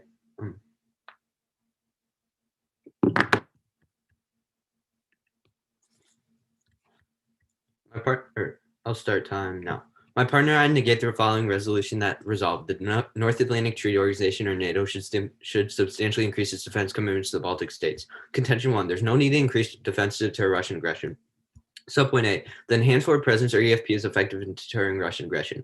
According to the Congressional Research Service, as of 2019, U.S. security assistance to the Baltic states has already totaled more than $891 billion. This includes initiatives like the 2019 agreement between the U.S. and Baltics to strengthen cooperation, training, exercises, multilateral operations, and cybersecurity. NATO is already working extensively with the Baltics to maintain current defense commitments, and a substantial amount could actually hinder their progress. Judson 19 says that one reason not to deploy large military units in Baltic countries is the little space available to train and live. Lithuanian Defense Minister Raimundas Karoblis suggested even a small increase in U.S. military presence, in addition to the EFP battalions, would significantly boost NATO's deterrence. With the Carnegie Endowment for International Peace agreeing in 2018 that if NATO wants to increase its capability to impose costs on Moscow while avoiding escalating general tensions with Russia and maintaining NATO unity, it can add additional defense significantly below the level of 7 permanent heavily armed brigades, which is the level proposed by the RAND, or Research and Development Corporation. A large increase in U.S. military presence could escalate tensions with Russia and result in a devastating attack. Subpoint B, the slim chance that Russia will attack. As said by Christic 2017, despite Russia's comparative advantage in Baltic state scenario, Russia has not demonstrated the will to embark on any such action. While Russian forces train for a possible war scenario in their strategic exercises, this does not communicate their intent. All military train to carry out their functions. Because the Russian military faces increasing fiscal constraints against non-NATO forces in Ukraine and Syria, there's no reason for Russia to willingly engage in a third conflict against a committed alliance. So NATO's EFP, although insufficient for defending the Baltic states entirely, is sufficient for deterring any conventional Russian force from entering the Baltic states. According to the Bando 2016 of the Cato Institute, Putin's behavior is bad, but poses little threat to America. His government sees no inherent conflict with the West. Rather, Moscow demands respect for its status, protection of Russia's borders, and consideration of its interests. Why should NATO dedicate time and resources to increasing defense commitments when there's a slim chance of Russia attacking, and increasing defense actually makes Russian war more probable? This leads to contention 2, which is that increased defense will provoke Russia to attack. As stated by the Carnegie Endowment of International Peace in 2018, Russia could misinterpret the large-scale movement of sizable forces, such as the 70,000 personnel reinforcement the RAND Corporation suggested as NATO preparations for a preemptive attack on Russia. It would also be easy for Russia to orchestrate an attack against the Baltics if it felt there was an imminent threat of attack. According to Thompson 16, the 3 states are located close to the centers of Russian political and military power, and therefore are a potential base for devastating attacks. Additionally, large-scale conventional deployments could help further solidify Russian reliance on its nuclear deterrent, and could even make the early employment of Russian nuclear weapons more likely. According to Hayes 2020, if defense in the Baltics was increased, Russia may invoke an escalate to de-escalate strategy, threatening nuclear war with intermediate range warheads. If the US were to substantially increase conventional forces in the Baltics, Russia would be willing to resort to using nuclear weapons considering the additional conventional power, which could result in a dangerous arms race or nuclear war that would cause mass destruction. Contention 3. Increasing defense commitments will undermine the goals the US has regarding Russia.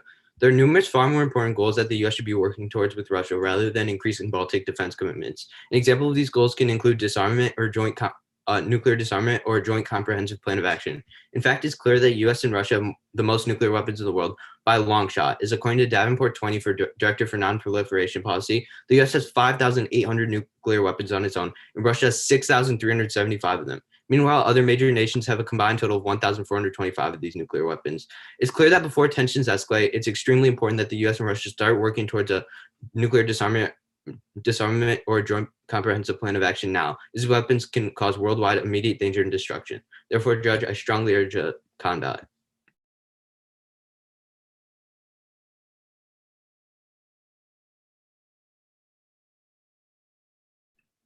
All right, Cross.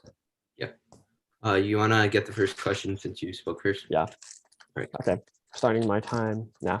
All right. So how does defense commitments in the Baltics incentivize Russia to attack the Baltics? Sorry, could you repeat it? How does increasing like the amount of defense commitments in the Baltics incentivize Russia to attack the Baltics? Like, what is Russia's incentive? Because if NATO were to add more defense to the Baltics, the Russians would see that as a threat. As it's like I stated with my R&D or research and development card, that if we were to add the amount proposed by the RAND Corporation, then that's way above the necessary defense in the Baltic states. So if we went above that necessary amount that we needed, Russia would see that as a threat. Can I have the next question? Yeah. You said that Russia, can you explain why Russia attacking is very likely in the status quo? Very likely. Okay. At the top of our case, we give 3 reasons. Firstly, they are similar to Ukraine because they are all part of the Soviet Union. Secondly, they're all contiguous to Russian territory, which means they're all right next to Russian territory, and they all have sizable ethnic Russian populations, which gives Russia a justification for attacking them, in order to like free the Russians in the Baltics or whatever. Does that answer your question? Yeah. Do you have a question, or should I ask another? Yeah, I would like to follow up on my previous question. Sure. So the Baltics will have like a military that is a threat to Russia, right? Or once the defense commitments are increased. That's what you're saying, right? Yeah. Then can you explain how it's still easy for Russia to attack the Baltics? Since you stated that in your case. Wait, what do you mean it's still easy for? I believe in your case, and you can correct me if I'm wrong, but I believe in your case, you said that it would be easy for Russia to invade the Baltics. I said it'd be like with the NATO defense currently in place, or with the defense currently in place, Russia would be able to, like, if they were to make it here. Hold on. I said that like Russia wouldn't be able to. Here, I'm trying to find it right now. Here, I'll just. I don't need the card. I just need like a quick explanation. So I said that Russia, if they were able to penetrate the Baltics defenses, they would be able to invade it. But with the current defenses in place, in the tripwire effect, with the defense currently in place, Russia won't be able to get into the Baltics without the risk of causing an all-out war, which nobody wants this right now. I guess I won't. Wouldn't an all-out war still carry over after the defense commitments are increased? What do you mean? Like there would still be an all-out war if Russia like attacked after the defense commitments are increased, but that's like then of cross, so let's end it there.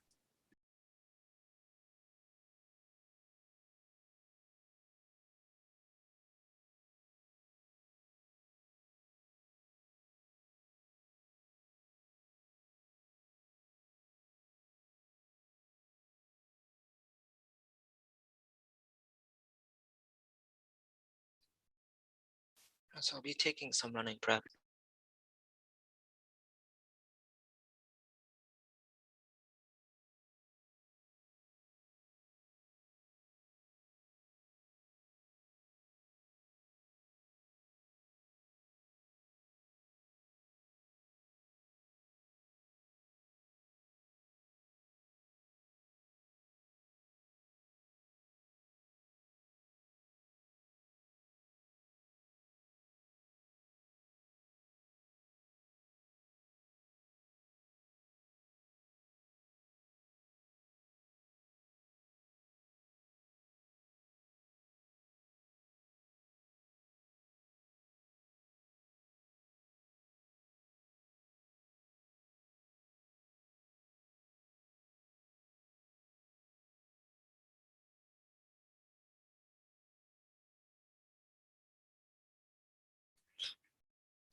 All right, so we took 1 minute of prep. One second. Yeah, time starts now. So at the top of their case, they claim that the EFP is enough to deter Russia. This is not true. Cross-supplier case, we say that Russia can overwhelm the Baltic states in 36 to 60 hours before NATO can do anything about it. This forces NATO to rely on a counterattack. This would be bloody and stress the cohesion of an alliance and allow Russia opportunities to seek a political resolution that leaves it in possession of its conquests. Either this or NATO threatens nuclear war, which is extremely likely, or NATO concedes, causing the collapse of NATO, or a new Cold War at best. Then they go on to claim that there is not enough room to train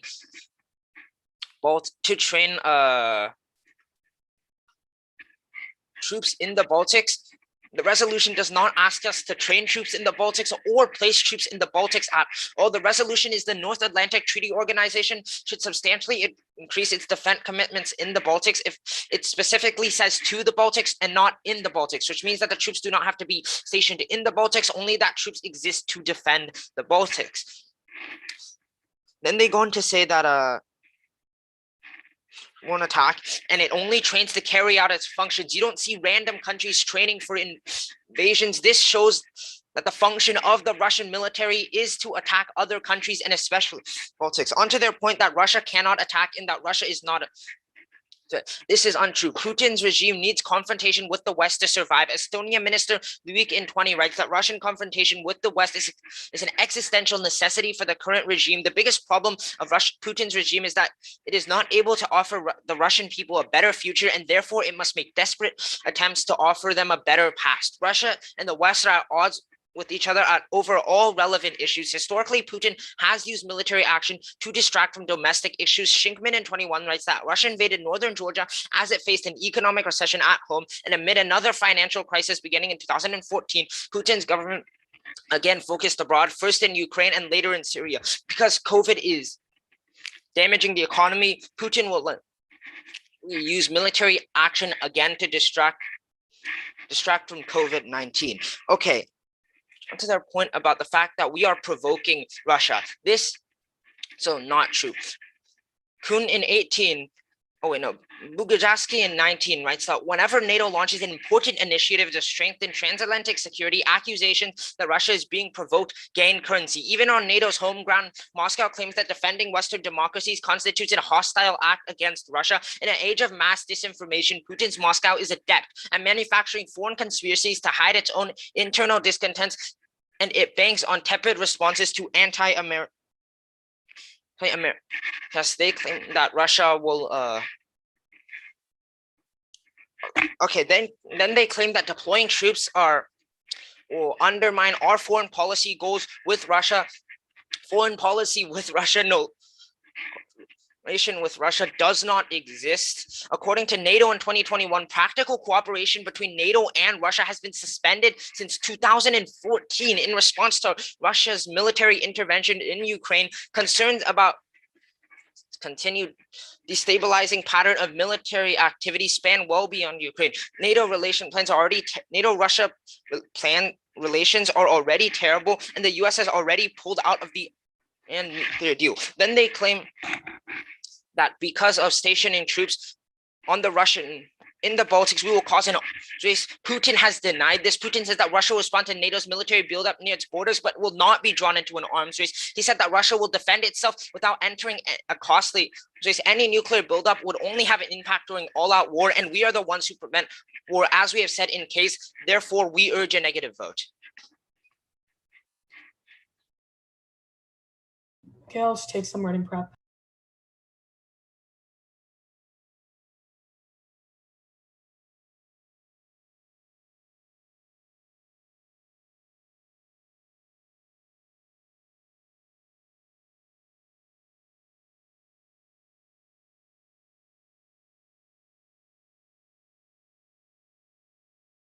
Okay. and then, so I'll start off with responding to our opponent's case, and then I'll frontline a little bit. Okay, and time starts now. Okay, so starting at the top of my opponent's case, he claims that Russia will attack and that the threat of Russian attack against the Baltics is actually very high. However, this is not true because Russia will not attack the Baltics because they know that if they do, they will be pitted against NATO and involved in a war against a strong alliance that they likely cannot win. Additionally, according to Bando 2016 of the Cato Institute, as weak nations currently containing a limited, non-permanent amount of foreign troops, the Baltics pose no potential threat to Russia. So there is no reason for Russia to want to attack. Additionally, according to Person 2015 of the Washington Post, given that there are some US and NATO forces stationed in the Baltics, Russian military intervention would probably be detected much more quickly.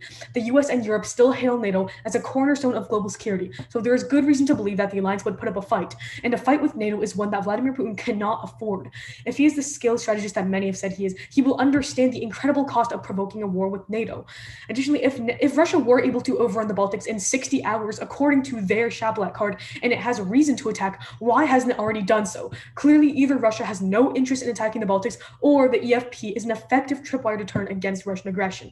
Additionally, while in the past, Putin has invaded other countries such as Ukraine to distract from domestic issues such as foreign glory, using foreign glory, this would not work in the case of the Baltics, as the Baltics have NATO on their side, and those countries that Russia has invaded in the past were weak nations that Russia could easily defeat. Starting a bloody, drawn-out conventional battle involving Russia against one of the strongest alliances in the world would worsen the political pressure facing Putin. So why would Putin want to attack the Baltics? Okay, moving on. Our opponents also say that the conventional threat Russia poses could escalate to nuclear war, and NATO will be left with unfavorable options if Russia were to attack. However, this is actually more likely on our side because increasing defense commitments would make Russia more likely to attack. According to Kristic 17 of the Defense Intelligence Agency, Russia's national security strategy expresses the intent to increase its coercive power both internally and abroad. However, it does this as strategic deterrence and modernizes its military capability to balance against perceived threats, not to attack against other countries. So this supports that if NATO were to increase its defense commitments, Russia would also increase their military capabilities in order to deter NATO. There's also historical evidence of Russia being provoked by NATO increasing defense in the Baltics and increasing their own military capabilities as a deterrence mechanism. According to Coffee 2021, Russia's permanent stationing of missiles in Kaliningrad in 2018 occurred a year to the day after NATO's EFP deployed to Lithuania. So the increased Russian military capabilities they brought up in their case were actually implemented in response to NATO increasing defense commitments, showing that increased defense will provoke Russia. Additionally, if even more defense commitments are added, as stated by the Carnegie Endowment of International Peace in 2018, Russia could misinterpret the large-scale movement of sizable forces as NATO preparations for a preemptive attack on Russia. Additionally, according to Tanner 2020, Director General Mick Moran of the Estonian Foreign Intelligence Service said that while Moscow wants to refrain from a conflict with NATO, it may opt for a preventative military offensive in the Baltic region if it anticipates an escalation of conflict. So while Russia has not been provoked by NATO defense in the Baltics to the point of war yet, and does not want to engage in conflict with NATO, adding defense commitments would incline Russia to further increase their own military capabilities and even resort to the use of nuclear weapons. This is supported by our Carnegie Endowment card that says large-scale conventional deployments could further solidify Russian reliance on its nuclear deterrent and could even serve to lower Russia's threshold for nuclear use, making the early employment of nuclear weapons more likely. Additionally, according to Episcopos 2021, Russian military doctrine includes what some have called an escalate to de-escalate strategy, which is a strategy that seeks to de-escalate a conventional conflict through coercive threats, including nuclear use. So if NATO were to increase defense commitments and heighten the risk of conventional battle, Russia may aim to escalate to de-escalate through threatening and using nuclear weapons. Additionally, the U.S. Department of Defense's 2018 nuclear posture review alleges that Russia would use low-yield nuclear weapons in a first-strike capacity in order to achieve coercive advantages in lower levels of conflict. So if NATO were to substantially increase defense capabilities, this would actually increase the likelihood of conventional war and nuclear warfare, the main impacts that the opponent brought up, turning this argument to our side. Additionally, the opponent did not respond to our third contention, which talks about how raising tensions with Russia would undermine important peacekeeping goals they're working towards, such as nuclear disarmament. Thank you, and for these reasons, I urge a con ballot.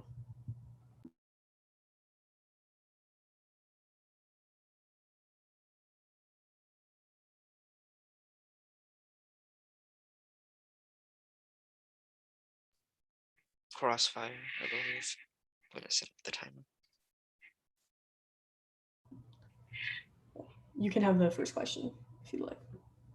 All right, time starts now. What was your coffee evidence? So our coffee evidence was saying that Wait, let me just get it real quick. Yeah, that there's historical evidence of Russia being provoked by NATO increasing defense of the Baltics because Russia's stationing of missiles in Kaliningrad and increase in military capabilities in the Baltic region occurred very soon after NATO's EFP deployed to Lithuania. You say 1 year and a day after, right? 1 year to the day. Yeah. Right. Wouldn't they have done it earlier? If I 'cause mean, 1 year is a long time for them to. well, I mean, not really, because it takes, first of all, it takes a lot of time to actually build these new weapons and actually make the decision on whether it's right to actually increase military capabilities. But what's important is that in the end, they decided that the right decision was to increase military capabilities because they viewed NATO as a threat after they implemented EFP in the Baltic region. So this is the point. Okay, cool. And can I get a question now, or do you have a follow-up? Okay, so if Russia really does want to attack the Baltics, like you said, why haven't they already done it? Russia only wanted to attack the Baltic, or will only want to attack the Baltics when there is a crisis. And right now, the crisis that Russia faces is COVID-19. Obviously, COVID-19 is a pandemic, and if you invade another country, that risks affecting your entire army, and that would be bad. However, now that there is a vaccine, that numbers are going down, Russia will be more inclined to invade the Baltics to deal with the recession that COVID-19 leaves. Right, but how would attacking the Baltics draw attention away from the recession? Because I understand that you said in the past Russia would attack other countries to use foreign glory to distract from domestic issues, but the Baltics are different because the Baltics have NATO on their side. So how would starting a war with NATO distract from the recession going on at home? As we have said in our case, attacking right now, Russia can completely overrun the Baltics, which leaves NATO with very bad options that they do not want to take. So Russia could believe that NATO would just concede, as it's the only option to avoid a massive bloody war that could lead to nuclear war. And right now, NATO is at its weakest point, and we have a few cards for this that we could bring up in summary. There's also oh wait, is time done? I wasn't timing, sorry. You just muted yourself, so. We have 20 seconds left, so if you want to ask a quick question then. Okay, right, but I'm saying, well, of course, there's always a chance that NATO will concede, but considering that the Baltics are such an important ally to NATO and to the US, don't you think that this chance isn't very likely and that Russia wouldn't actually count on this chance? The other options that NATO has are very bad. And even if the Baltics are important, I don't think it is worth going to nuclear war over, at least in the eyes of NATO.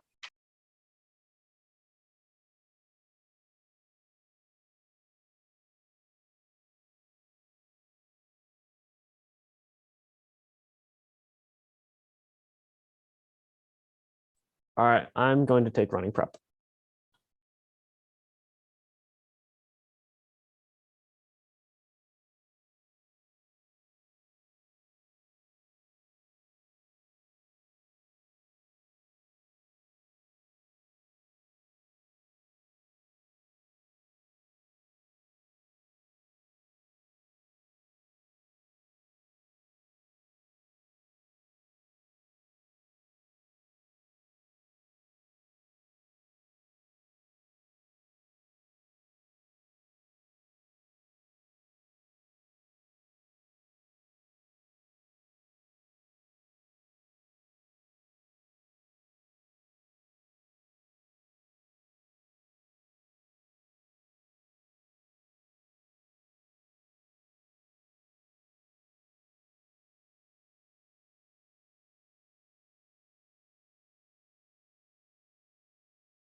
All right, that's the end of my prep. That was 1 minute and 30 seconds.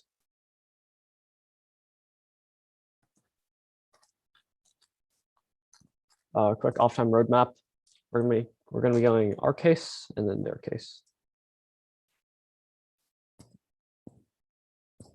Time starts now. Okay, let's go extend our case really quick. First, let me say that Russia is very likely to attack the Baltics. Firstly, they're all similar to Ukraine because they also used to be part of the Soviet Union. They all are contiguous to Russian territory, and they all have Russians living in them. We say that Russia is growing its military presence near the Baltics and is likely preparing for attack because of this. And we say that Russia can invade the Baltics in 36 to 60 hours in the status quo right now. And a Russian occupation of NATO or of the Baltics would leave NATO 3 unappetizing options, all of which Russia wins. Firstly, they could stage a counteroffensive, which would be bloody and expensive and risk escalation. Secondly, they could start nuke war, which is unlikely because it goes against the U.S. defense policy, and the European countries in NATO do not want it. And thirdly, they could concede the territory to Russia, which would obviously be very good to Russia, but it also cause a new Cold War at best and cause NATO to crumble at worst. And we say that increasing defense commitments in the Baltics will prevent this because the U.S. has a very good track record of preventing aggression in places where it pools resources and military forces, according to O'Hanlon in 21. Now let's go frontline a bit. Firstly, extend our argument from rebuttal about how Russia is facing fiscal constraints. This makes it very hard for Russia, but it's very easy for Russia to attack right. Actually, I'll go over this once I'm on their case. We can forget about this for now. Okay, they say that they asked about why Russia hasn't attacked it because we say that Putin uses conflict to distract from domestic issues. We say there's actually a very good reason for this. A crisis has just happened to COVID-19, and the reason Russians haven't attacked it is because COVID-19 makes it basically impossible for countries to stage invasions, because if they do, there's a chance that many of the soldiers will get COVID-19. A vaccine has just come into existence the past few weeks, and once everyone is vaccinated, it's very likely that Russia will attack the Baltics, as there's nothing else holding them back. And then on our opponent's coffee evidence about how NATO provoked Russia because Russia's missile system was started like a year after NATO put the EFP in the Baltics. There is no evidence of correlation or causation between these two events. Derek was born 2 months and 24 days after I was, but I did not cause his birth. Anyways, let's go on to their case really quick. Again, extend our evidence from rebuttal stating that Putin uses conflicts to attack or to distract from domestic issues. And then we're going to win completely off of probability. Russia can currently completely overrun the Baltics, leaving NATO 3 options, all of which benefit Russia, giving them every reason to attack. My opponents might claim that Russia wouldn't gain anything if they attacked the Baltics, and they would lose a lot, but that is not true, as we've given evidence for Russia attacking the Baltics to distract from domestic issues and evidence that Russia would win this conflict. Also, right now, it's very easy for Russia to attack the Baltics. But it's very easy for Russia to attack the Baltics. But once we increase defense commitments, it's going to be very hard for Russia to attack because they have fiscal constraints and they have a bad economy. So increasing the defense commitments would actually make it extremely hard for Russia to attack, and that would make it very improbable that they would attack the Baltics if we increase the defense commitments. Thus, we urge an affirmative vote.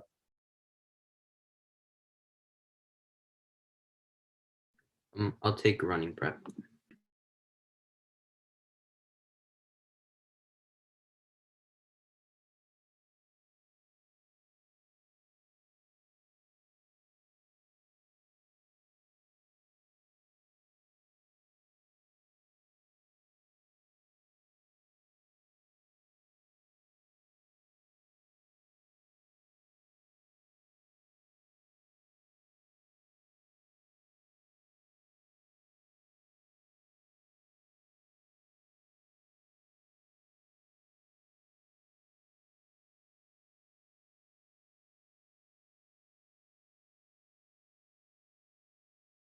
Okay, I had about 40 seconds.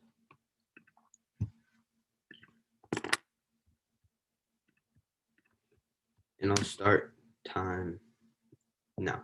Judge, we can all agree that the most important link in part of this debate is saving as many lives as possible in preventing war. We control this link because our opponent's sole contention claims that that's very likely that Russia will attack the Baltics. They use their Shaplak and Johnson card consistently throughout the debate to state that Russia could easily and quickly invade the Baltics in the status quo within 36 to 60 hours. However, in rebuttal, my partner proved that it's very unlikely that Russia will attack in the status quo due to the EFP's tripwire effect currently in place in the Baltics. With this tripwire, if Russia were to attack the Baltics, the NATO members would quickly strike back at Russia, which could lead to a potential war, and nobody wants this. Therefore, the probability of Russia attacking the Baltics in the status quo is very low. So you can't flow any of our opponents' impacts through, and you could actually turn all of these impacts of war to our side. As we have proven throughout our case that by adding defenses our opponent would do in their world, it would provoke Russia, Russia would likely attack, leading to a war, which is far more probable on our side. Additionally, so therefore we win on the impacts of lives outright, and we outland probability, and also our opponents still have yet to refute our third contention all, which states that the U.S. NATO could be working towards much more important goals, such as a joint comprehensive plan of action or disarmament with Russia. And if the U.S. were to work towards these goals with Russia, or NATO were to, it would lead to many lives saved, as nuclear disarmament would be a huge deal. As I mentioned, the U.S. and Russia have thousands of nuclear weapons on their own.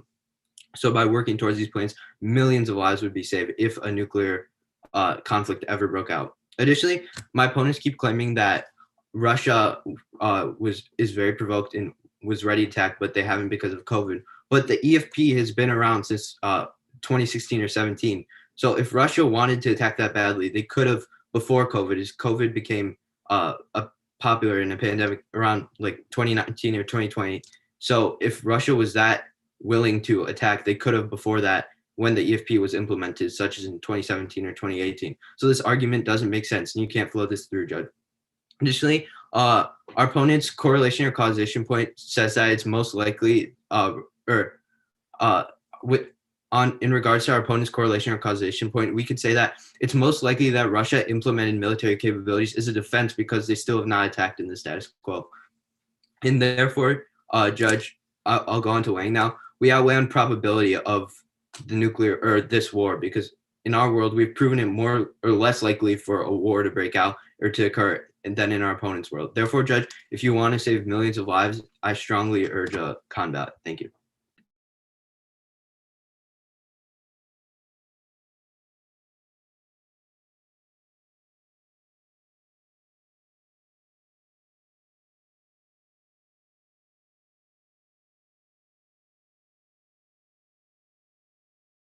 All right, go ahead, Cross.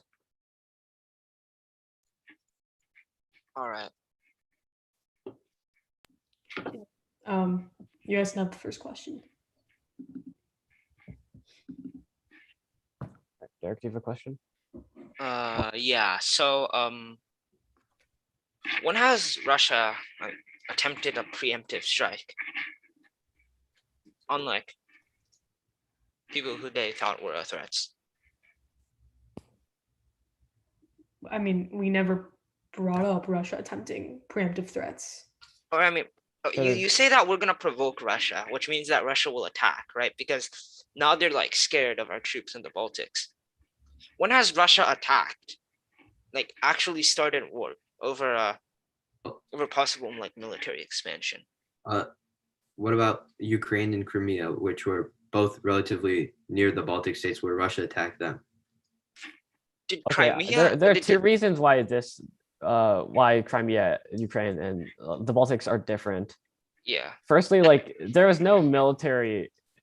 Firstly, it doesn't even apply because there's like no military expansion in Crimea or Ukraine or whatever. Yeah. And then secondly, Crimea and Ukraine. They were Right. attacked Yeah, as distractions. You're sort of contradicting your own point, because you're saying, hey, if Russia has never attacked a country first in the past, then I'm saying either. This isn't like proof that Russia will do a preemptive attack. Yeah. Because Ukraine and Crimea were not building up Right, their so troops at the time okay. that Russia attacked them. I agree with you, but so then if Russia won't attack first, then why do we need extra defense commitments if they won't attack first, which is what you're saying? Wait, we never said they mean that won't they'll attack first. but Yeah, not that they'll attack first because they think the other people will attack. Why would they attack first then?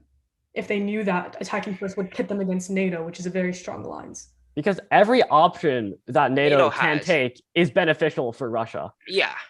how is starting a war with Russia beneficial for Russia? Okay, so in our first contention, we tell you that if NATO has to rely on a counterattack to force Russia out of the Baltics, this stresses the cohesion of the alliance and allows NATO diplomatic route. I mean, that allows Russia diplomatic routes to keep its conquests. Can you explain that? I just don't really understand like what you mean by that. Do you want me to just read out the card for you? Well, no, I'm just saying it would be helpful if you like explain a little bit, just because I don't like entirely. We're saying no one wants a war, which means that it's very likely that Russia will try to take a diplomatic route in order to keep the Baltics. Like, for example, they could say like, oh, we don't want this war. In the terms for peace, let's stop the war, but we get the Baltics or something like that. If Russia didn't want a war, then why would they attack the Baltics? I mean, NATO doesn't want a war because if NATO has to face Russia, it will stress the cohesion of the alliance. But Russia alliance may collapse. So Russia doesn't want to. Okay, the thing is, Russia wants the Baltics. Or they do want a war too, because it distracts from home. But they also want the Baltics for the 3 reasons we mentioned at the top of our case. And war is the way to get there. Yeah. Wait, I'm confused. They don't want to keep spending all their money on the war, but the war will give them the Baltics. You just said that Russia does want a war. Yeah, they want a war, but they don't want to spend all the money on it. I mean, they don't want like a big war wants that to like spend kills money half on it, their right? population. Of course not. Well, time is. I mean, I hope you understand. Like, Yeah. Kind of. Okay. Okay. We'll try to explain it more in Final Focus. Don't worry. Do you guys have a question? Oh, time was up. Like. Oh. Yeah. Right, okay. Yeah. Sure. All right.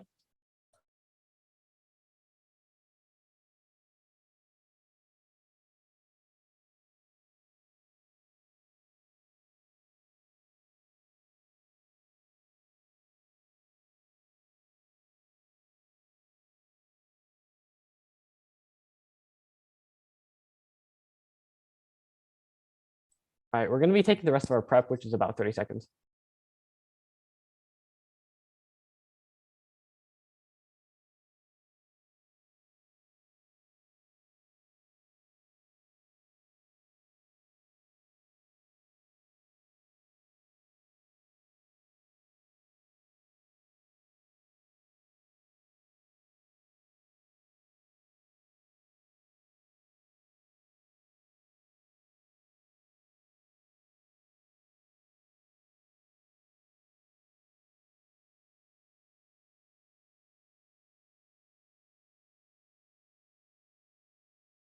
All right, that is time.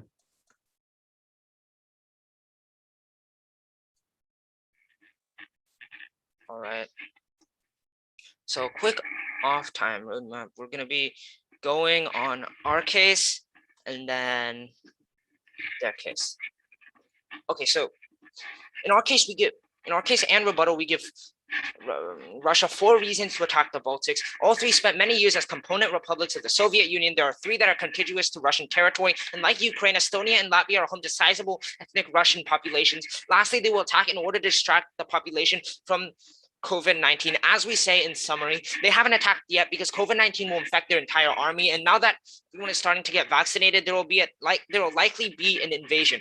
Okay, now onto their straight off the bat, prereq their entire 3rd contention. A war has to start before countries will use nuclear weapons. So nuclear weapon buildup doesn't matter unless a war starts, and we prevent war. Also, they talk about U.S.-Russian relations getting worse. U.S.-Russian relations are already non-existent, as we have mentioned. Rebuttal. The neg likes to. Rest of Neg's speeches, they like to talk about the tripwire effect. The tripwire effect doesn't exist. NATO either concedes or collapses if Russia overwhelms the Baltics, and NATO is most likely to sue for peace as a counterattack to force Russia out of the Baltics stresses the cohesion of the alliance and can lead to nuclear war. We are going to win off of probability. Russia can currently completely overrun the Baltics, leaving NATO with 3 options, and Russia has 4 reasons to do so, as we have before. If Russia is allowed to overrun the Baltics, the three options NATO has all all benefit Russia, giving them every reason to attack. And the reason why putting troops in the Baltics will prevent this is because at the bottom of our case, we have our own hand in cards saying that when the United States pools its resources, it has a near perfect record of stopping conflict, and that Putin will avoid taking actions that it believes will warrant a major military response. Thus, we urge an affirmative vote. Okay, I'll take the rest of our prep time, which is 2 minutes.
Okay.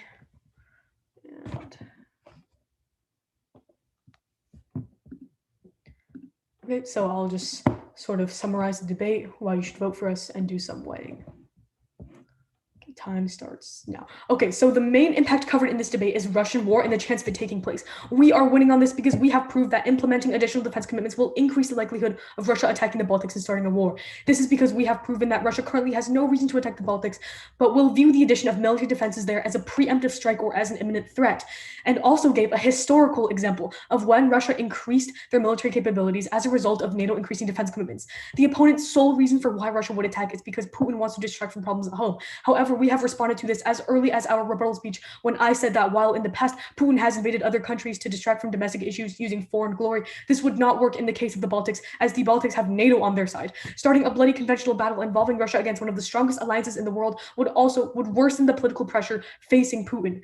The opponent also continuously states that COVID is the reason that Russia has not attacked yet, however, provides no evidence. This claim also doesn't make any sense because, as my partner has also said in the summary, Russia had plenty of time to attack the Baltics before COVID.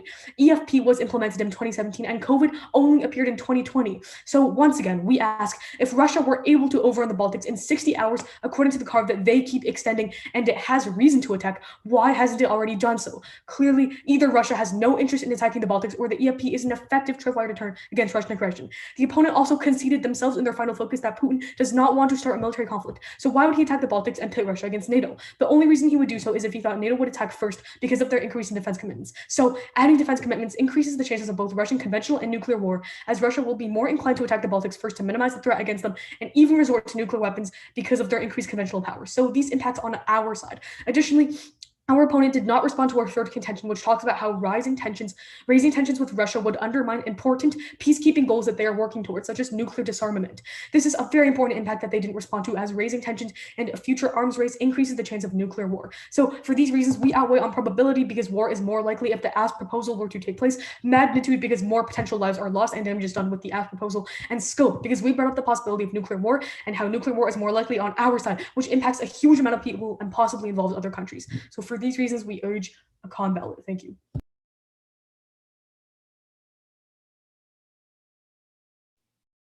All right, and that is the end of our second debate. So thank you all so much to all of our parents and to everyone else who was here observing, and for anyone who tunes in later on to watch the debates that have happened. Congratulations to all of our debaters in that second round, and congratulations to all of our debaters as a whole. As I've said a million times already, it's been a wonderful couple of weeks with these students. They're all amazing, and I'm so excited to see where they go from here on out. Wonderful. I think that is really everything. Of course, we would encourage our students to keep in touch with us with any updates that they may have. I'm always available. The students all have my email to contact me with anything that they may need at any point. And of course, you can reach out to Capital Debate with any questions that you might have or any comments or concerns, and you can complete our feedback forms as well. But thank you so much for being here to watch your students, or to watch my students and your children debate today. And thank you so much for the opportunity to work with them. It's been wonderful. And I hope you have an amazing rest of your day.